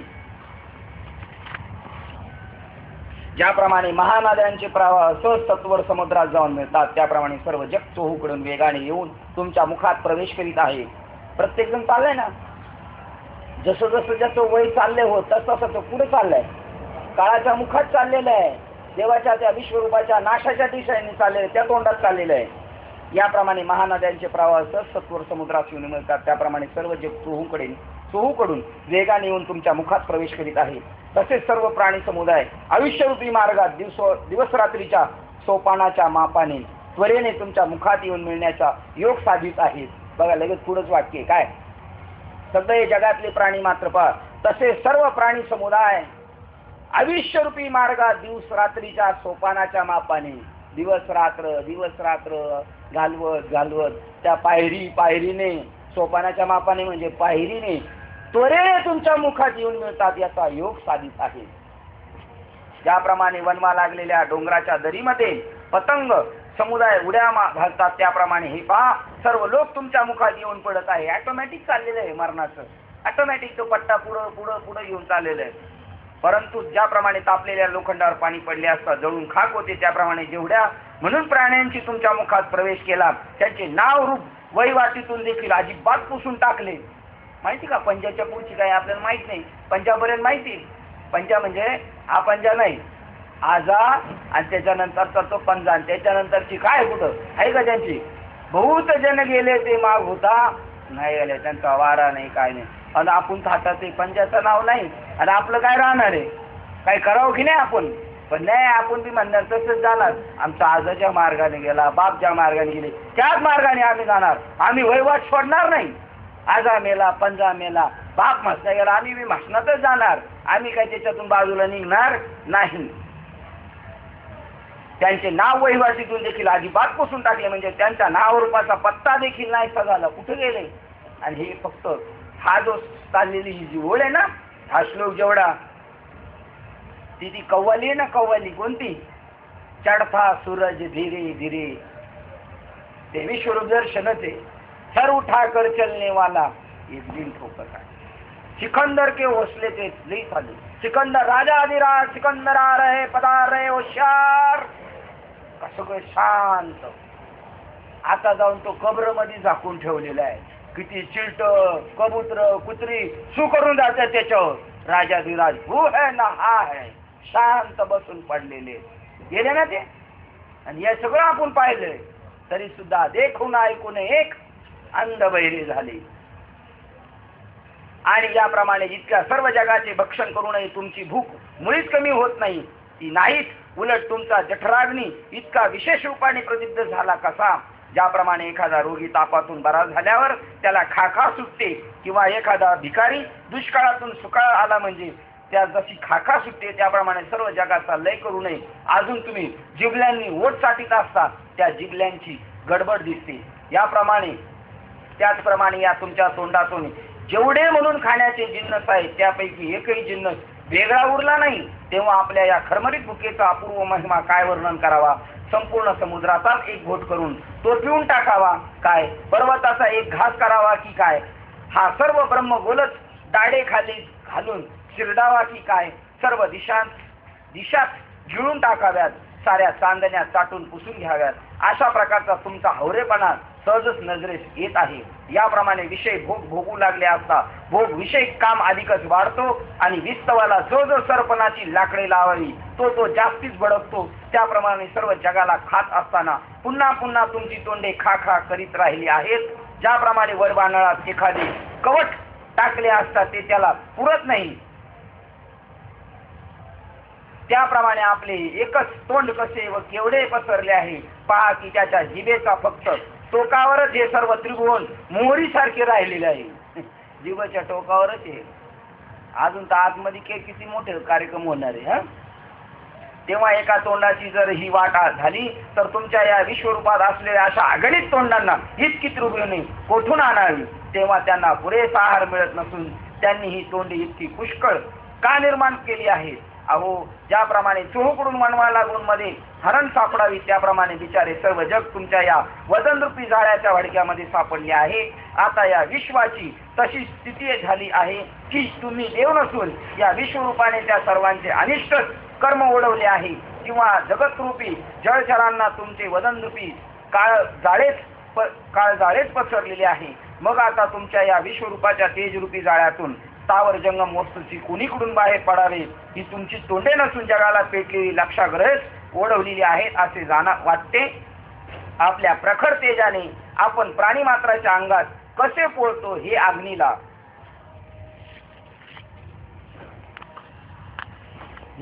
समजत नाही, परंतु ज्याला त्याचा स्पर्श होतो त्याचा मात्र प्राण गेल्याशिवाय राहत नाही. किंवा आपल्या तीक्ष्ण धारेने दुसऱ्याला कसे बरे मरण येते हे त्या शस्त्राला काही माहिती, अथवा आपण आपल्या सेवकाने लोकांचे प्राणघातक कसे, अथवा आपण आपल्या सेवनाने लोकांचे प्राणघातक कसे आहोत हे जसे विषाला समजत नाही, त्याप्रमाणे तुमच्या मुखाच्या प्रखरपणाची तुम्हाला अजिबात आठवण नाही. परंतु तुमच्या या अलीकडील मुखातच सर्व जगाची होळी होऊन राहिलेली आहे. देवा आत्मा म्हणून ज्याला म्हणतात तो जर तुम्ही एकच असून सर्व विश्वात उत्पुरत व्यापकही आहात तर मग प्राणघातक याप्रमाणे आमचा नाश करण्यास हा प्रवृत्त का झाला. अर्जुनाची शंका नाही संपते. सगळंच आत्मा आहे, तुम्ही हे का नाश करता तुम्ही. आता एवढं सगळं सांगितलं पण विसरला ना. माझे दुसरा तिसरा अध्याय सांगितलं काही होत नाही, काही जात नाही, काय किती गोष्टी सांगितल्या. आत्ता असलेले, निघून गेलेले, पुढे होणारे सगळे मीचे. वास्तविक काही होत नाही, काही जात नाही. परत दुसऱ्या अध्याय सांगितलं आकाशा फळ्यावर काढलेली चित्र नाहीशी होतात, पंचमहाभूताचाही नाश होत नाही, आत्म्याचाही नाश नाही होत, इथं काही होत नाही जात नाही. एवढं सांगून परत सांगायला मोकळे झाले आम्ही येत बी नाही आणि आम्ही जात बी नाही, पण वास्तव मात्र त्या स्वरूपाशी एकरूप नाही. आमचा नाश करण्यास का प्रवृत्त झालात. हा देवावर काय केलेला आहे, आरोप केलेला आहे देवावर. देव असं काही करीत नाही, देव कोणाला मारित नाही आणि देव कोणाला सांभाळीत बी नाही. बरं का, मी तर आपल्या जीवितवाविषयीची आशा सोडली आहे आणि तुम्ही भीडभाड न धरता तुमच्या मनात जे काय करायचे असेल ते खुशाल उघडपणे सांगा पाहू. तुम्ही आपल्या या विश्वरूपाचे उग्रपण किती वाढवित आहात. देवा तुमच्या अंगी जे भगवंतपण म्हणजे जगाचा पालन करतेपणा आहे त्याची काहीतरी आठवण करा हो, नाही तर निदान पक्षी माझ्यापुरती तरी कृपा करा. हा केवढा गोंधळ चाललाय. हे एक विश्वरूपाचं किती लोकांना त्रास होतो, किती लोकांना बरं वाटतं. माझ्या गाडीत पॅसेंजर बसलेलं म्हणतंय आज के बाद कल से शांती होईल. मतलब कल से शांति होएगा, बाद में फिर महीने के बाद चालू हो जाएगा। ये 10 दिन जाएगा तो खाली 1 दिन कम होने वाला है 9 दिन आने वाला है। तो फिर उसके बाद भी बोलेगी शांति होएगा, उसके बाद शांति नहीं होएगा, फटाफट फटाफट बसते रहेंगे नुसते। हे सगळं महाप्रलयच येते। हे काय शांती आहे का? आणि काय विचार आहे हा? पण हे काय करायचं? हे असंच आहे आणि ह्याच्यातच आपल्याला राहायचं आणि ह्याच्यातच आपल्या कार्यभाग उरकायचा। समुद्रावर स्नानास गेलेला माणूस लाटा शांत होण्याची वाट पाहायची नाही, त्या लाटा चालू असतानाच आपला कार्यभाग उरकायचा। प्रॉब्लेम जीवनातले कधीच संपणार नाही, कधीच संपणार नाही। समयाची सादर व्हावी, देव ठेवीतच राहावे। त्यांच्या म्हणण्याप्रमाणे जर गेल्यावर शांती येत असेल तर हा आलाय, हा कोण आहे मग? राक्षस आहे का देव म्हणायचं यार? हे तर बरोबर आहे, हा प्रश्नच आहे भाऊ हा सांगा बरं। देव आल्या तर शांती प्रस्थापन झाली पाहिजे ना। हे सगळ्यांचं मत नाही, हे 50% 30% लोकांचं म्हणणं आहे। नाचतात हे का येडे आहेत का? त्यांच्या दृष्टीने कोण आलेलं आहे देवाला, त्यांना सुख देते, पण एवढं उघड्या डोळ्याने देव पाहतो पण काही बोलत नाही। देवा पुढं काय माळकरीच नाचतात का? आज दारू पिलेली नाचतात, पण देव कधी काय बोलणार नाही। आता आपल्या वरातीत एखाद्या नारुड्या नाचू द्या बरं, का आपण किती काळजी भांडणं नाही झाली पाहिजे काय? आज कोण काळजी घेणार आहे? कोण नाही काळजी घ्यायला, कोणी राहणार नाही। 12-1 वाजता वाजले का जे जे चांगले निघून जातील, हवालदार साहेब, पोलीस साहेब सगळे निघून जातील 12च्या पुढं, आणि मग हा रात्रभर यांना कोण सोडवायला येणार? यांना कोण म्हणणार नाचू नको? त्या बिचाऱ्याने किती उघड्या डोळ्याने पाहायचं, तरी तो काही बोलत नाही।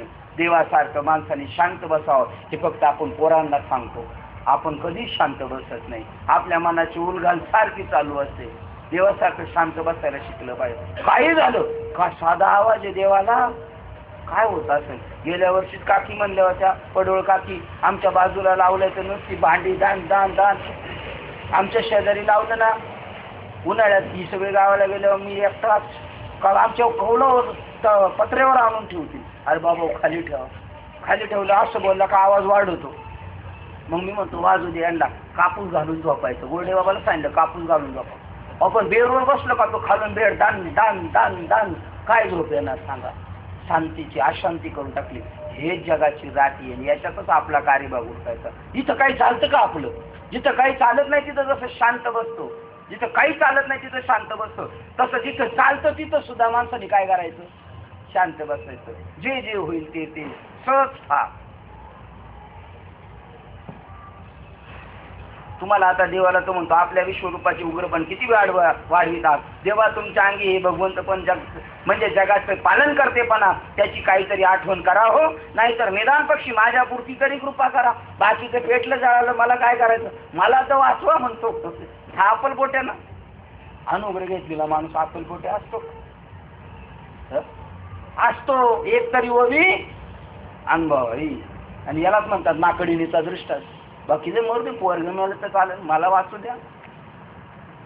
अहो वेदवद्य वैजक वेद्य असणाऱ्या त्रिभुवनैक आद्य मूळ कारणा शिर विश्ववंद्य महाराज, माझी एवढी एक विनंती आहे का? आता देवाला लय चांगली भूषणं लावायला लागलं का समजायचं काहीतरी काम असतं। यांना जर मी म्हणलं भागवताचार्य का समजायचं, 8 दिवस यांना मला राबवायचे काहीतरी। इथं बघा, अहो वैदिक वद्य 2 प्रमाण असणाऱ्या त्रिभुवन नैक्य म्हणजे नायक आद्य त्रिभुवनाच्या नायका, वेदांनी ज्याचं स्तुती केलेले मूळ कारणा विश्ववंद्य महाराजा, माझी एवढी विनंती आहे का? मोठमोठाली कामं तुम्ही लय चांगले, तुम्ही लय शेटे, तुम्ही लय चांगलं वाजवता, तुम्ही लय चांगलं गाता, म्हणून समजायचं त्याने समजायचं आपल्याला हे बोलावणारे जाता आहे का नाही? याप्रमाणे बोलून शूर अर्जुनाने भगवंताच्या चरणास आपल्या मस्तकाने नमस्कार केला आणि म्हटले, हे सर्वेश्वरा, आता माझी विनंती आहे का? मला समाधान व्हावे म्हणून विश्वरूपाचे ध्यान दाखवा। असे मी विचारले तो लगेच तुम्ही एकदम सर्व त्रिभुवनाचा सार करण्याच्या हेतूने मोठे भयंकर रूप धारण करून सर्वात गिळीत सुटला। दाखव म्हणलं लगेच दाखवलं। आता आवरून घे म्हणतो तर नाही आवरून घेत, आता काय करावं? एकदम नुसतं दाखव म्हणलं तर लगेच दाखवलं। आता किती वेळा आवरून घे म्हणलं तर आवरून घेत। तेव्हा तुम्ही आज तरी कोण? अशी ही इतकी भयंकर तोंडे का धारण केली? आणि त्याचप्रमाणे या सर्व हातात शस्त्रे कशा करता धारण केली आहेत? वारंवार रागाच्या आवेशामुळे अधिक अधिक विशाल होऊन गगनासही कमीपणा आणीत आहात व डोळे भयंकर लाल करून वटारून आम्हाला भीती काय म्हणून दाखवित आहात. देवा, या ठिकाणी सर्व संहारक यमाशी स्पर्धा काय म्हणून करीत आहात. असे उग्र रूप धारण करण्याचा तुमचा काय हेतू आहे तो तरी आपण मला सांगा. अर्जुनाचे हे बोलणे ऐकून श्रीकृष्ण म्हणाले, मी कोण आहे व कशा करता एवढी उग्रे रूपे धारण करून एवढा मोठा झालो आहे, हेच ना तू विचारित आहेस. ऐक तर, अरे खरोखर मी काळ आहे. लोकांचा सार करण्याकरता मोठा वाढून चोहुकडे माझी तोंडे पसरली आहेत आणि आता मी या सर्व विश्वाला गिळून टाकी. असे ऐकून अर्जुन म्हणतो, अरे रे, मागल्या संकटाला त्रासून या देवाची प्रार्थना केली तो त्यावर हा परमात्मा हे उलट जास्तच भयंकरतेने उसळून प्रगट झाला आहे. आपल्या अशा कठोर भाषणाने अर्जुन निराश होऊन कष्टी होईल म्हणून श्रीकृष्ण अर्जुनास पुन्हा लगेच म्हणाले, पण यात आणखी एक सवड आहे, ती ही की तुम्ही फक्त पांडवाचा या 6 रूपी संकटातून बाहेर आहात. एवढे ऐकताच अर्जुनाच्या जीवात जीव आला व जाणणाऱ्या बेतातली आपले प्राण सावरून धरले. वाक्य काय मगाशी मी सांगितलं होतं तुम्हाला. तुम्ही विशेष अतिदक्षतेच्या खाली तुम्ही आता देवाच्या खास स्पेशल माणसं तुमच्या अवतीभोवती आहेत. आमदाराच्या माग विशेष माणसं आहेत संरक्षणासाठी, खासदाराच्या त्याच्या पुढे चांगली आहेत, राष्ट्रपतीला त्याच्यापेक्षा जास्त सिस्टीम आहे. ती फक्त आमदाराचीच माणसं, आमदाराच्या क्रेडिटमुळे ती मिळालेली आहे, कारण त्याचा वशिला महाराष्ट्र शासनाशी आहे. खासदाराला दिल्लीतून प्रोटेक्शन आहे, राष्ट्रपतीला त्याच्याकडून आहे. आणि आपण कोणाची माणसं आहेत? ही भारत देशाची, ही दिल्लीची माणसं, ही महाराष्ट्राची माणसं, आपण कोणाची माणसं आहेत? आता आपल्याला काय प्रोटेक्शन असेल, पण आपला भरोसाच नाही. आपलं नुसतं नाचून चाललंय, माझं पुढे राय सांभाळित. जेव्हा असं का केलं रे बाबा, आलिया घात निवार्या, ताप आला बाबा, त्याने मला मारलं, तो असं मला बोलला, आलिया घात निवार्याला योगक्षेम त्यांची जाणे जड भारी वाट रावी धरी धरून या. तरुण ज्ञानेश्वर जा, वैष्णव जा, डोक्याला ताप झाला वाट धरून या. ही ती वाट सोडित आणि अजून म्हणते त्यांना चिटकाय जाईल. म्हणजे जळालेला माणूस माहिती ना, त्याला कधी वाचवायला जायचं, ते पेटलेला माणूस आहे त्याला वाचवायला जायचं, त्याला वाचवायला गेलं तर ते आपल्याला अजून धरतं, ये आपण सारी की खरी ती तात्काळ. किती उरफाटाने आहे आपला पा. आता किती सांगितलं बघा, वाक्य सांगितलं ना, आपण अतिविश्व त्या देवाने सांगितलं या सगळ्याचा नाश झाला तरी तुम्ही पांडव मात्र वाचणार. कारण मी प्रमाण दिलेलं आहे. कोणाला दिलेलं आहे आठवा प्रसंग सांगतो तुम्हाला, कोणाला दिलेलं आहे त्याने जबाब देवाने. देवाचा शब्द आहे, भक्ता राखे पायापाशी दुर्जनाचे संग. शिष्टाईला गेले होते तेव्हा शब्द दिले, कोणाला दिले सांगा? शिष्टाईला गेले होते देव आणि युद्ध होणार हे निश्चित झालं, रिटर्न निघता नाही. शब्द दिला होता एका माऊलीला, हा हे सगळं सांगायचं, मी माऊलीला अमुकला तमुकला. मग ती म्हणायची कुंतीला दिला होता शब्द. कुंतीने विचारलं काय झालं बाबा, नाही ऐकत, दुर्योधन ऐकत नाही. मग काय होणार? आता युद्ध निश्चित होणार. अरे रे, मला भीती वाटते, दोन्हींचा नाश होईल. आता तू काळजी करू नको, तुझी पोरं मी 5च्या 5 वाचवीन, हे माझं वचन आहे. आपल्याला बी वचन दिलं देवाने, तुम्हाला टच होणार नाही, काही होणार नाही, घाबरायचं कारण नाही. काय प्रमाण आहे का याला काही?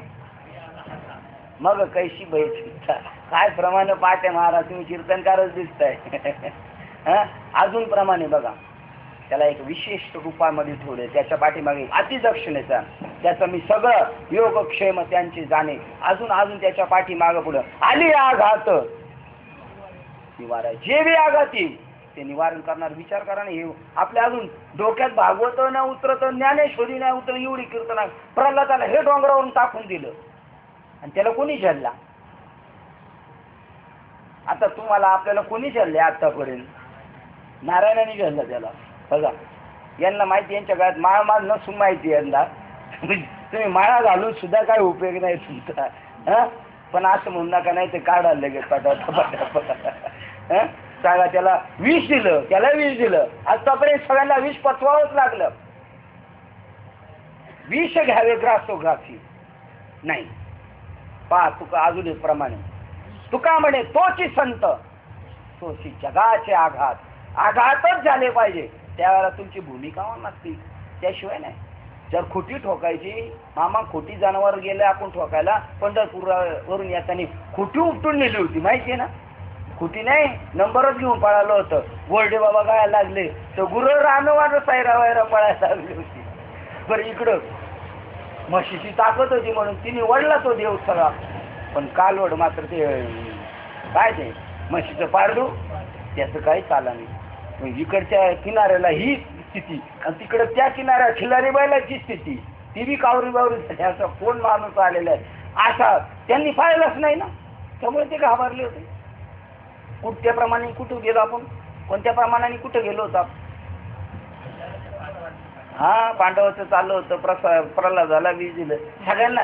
हा कुंतीला शब्द हे बरंच माग गेलो. इथून कुठे गेलो होतो, बैलातून कुठे गेलो. खोटी ठोकायला लागल्यानंतर जेवढे दन मारू तेवढी ते फिट होणार आहे, तेवढी फिट होणार आहे. तसं आपल्याला जेवढे आघात होती हलवणी खुंट आधी करावा बळकट, मग तयाच्या आधारे सार करण्याची आघावी.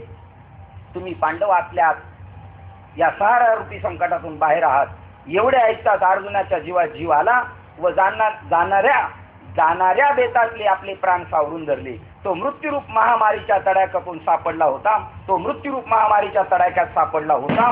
पण हे देवाचे शब्द ऐकतात पुन्हा सावरून श्रीकृष्णाचे बोल लक्षपूर्वक ऐकू लागला.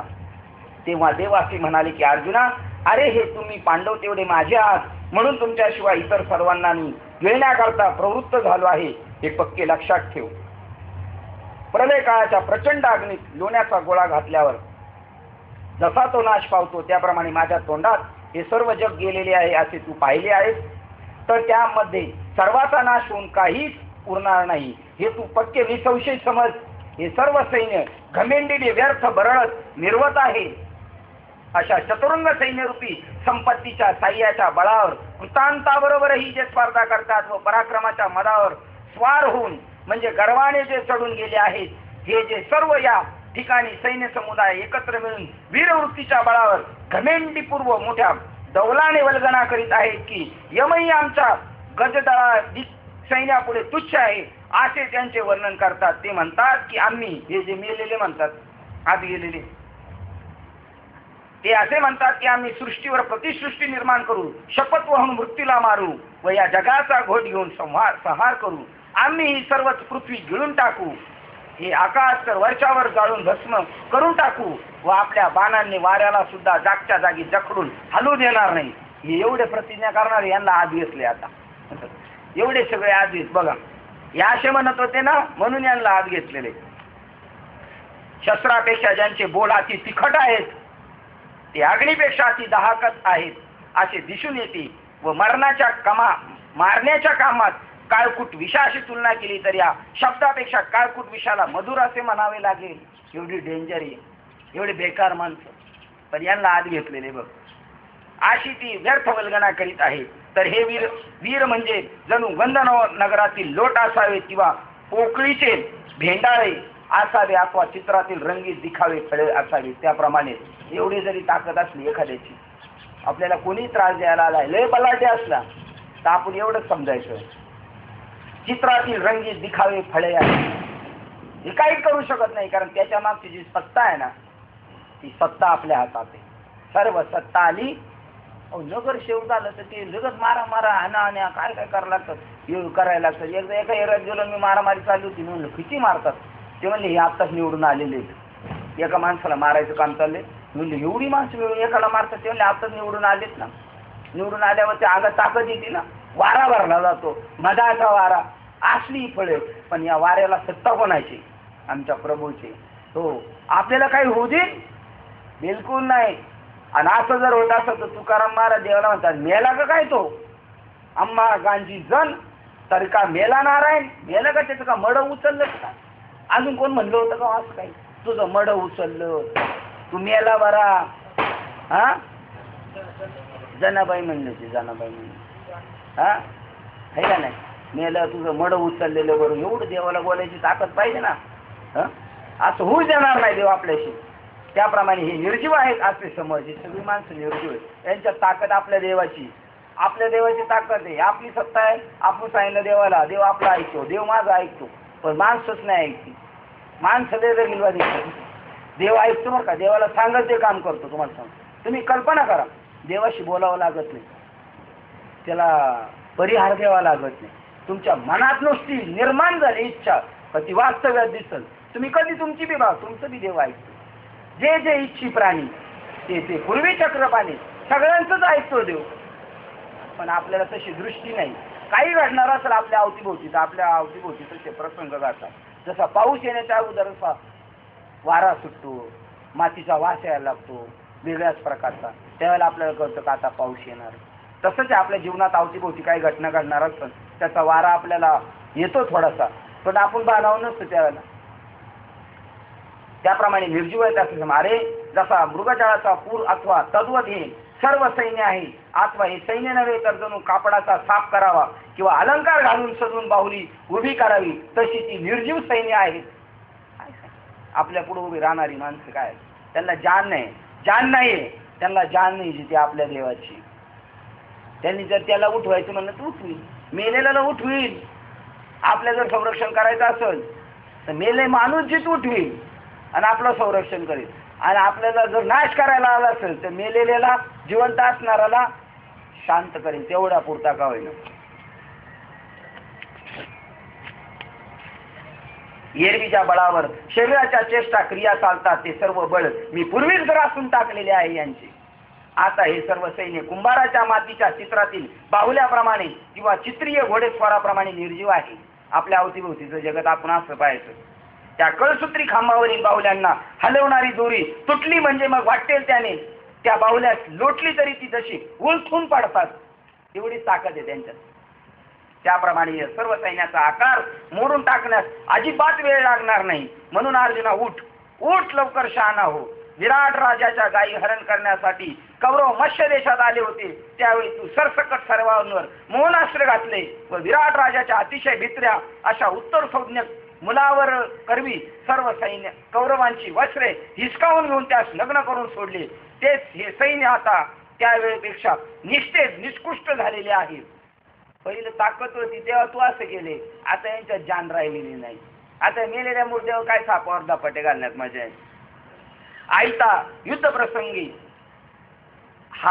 युद्ध प्रसंगी आलेला आहे, तेव्हा त्याचा सहार कर व एकट्या अर्जुनाने शत्रू जिंकले असे यश मिळवू आणि ते कोरडे निष्फळ यश मिळवणार आहे असे नव्हे, तर त्याच्याबरोबर संपूर्ण राज्यही त्यास सहजी आलेले आहे व सव्यसन तू केवळ नावाने निमित्त मात्र कारण हो. तू फक्त निमित्त कारण होणार आहे. तुला नुसतं मारल्याने त्यांचा विजय मिळणार नाही, तर राज्य सुद्धा मिळणार आहे. किती नंबरची ओळ?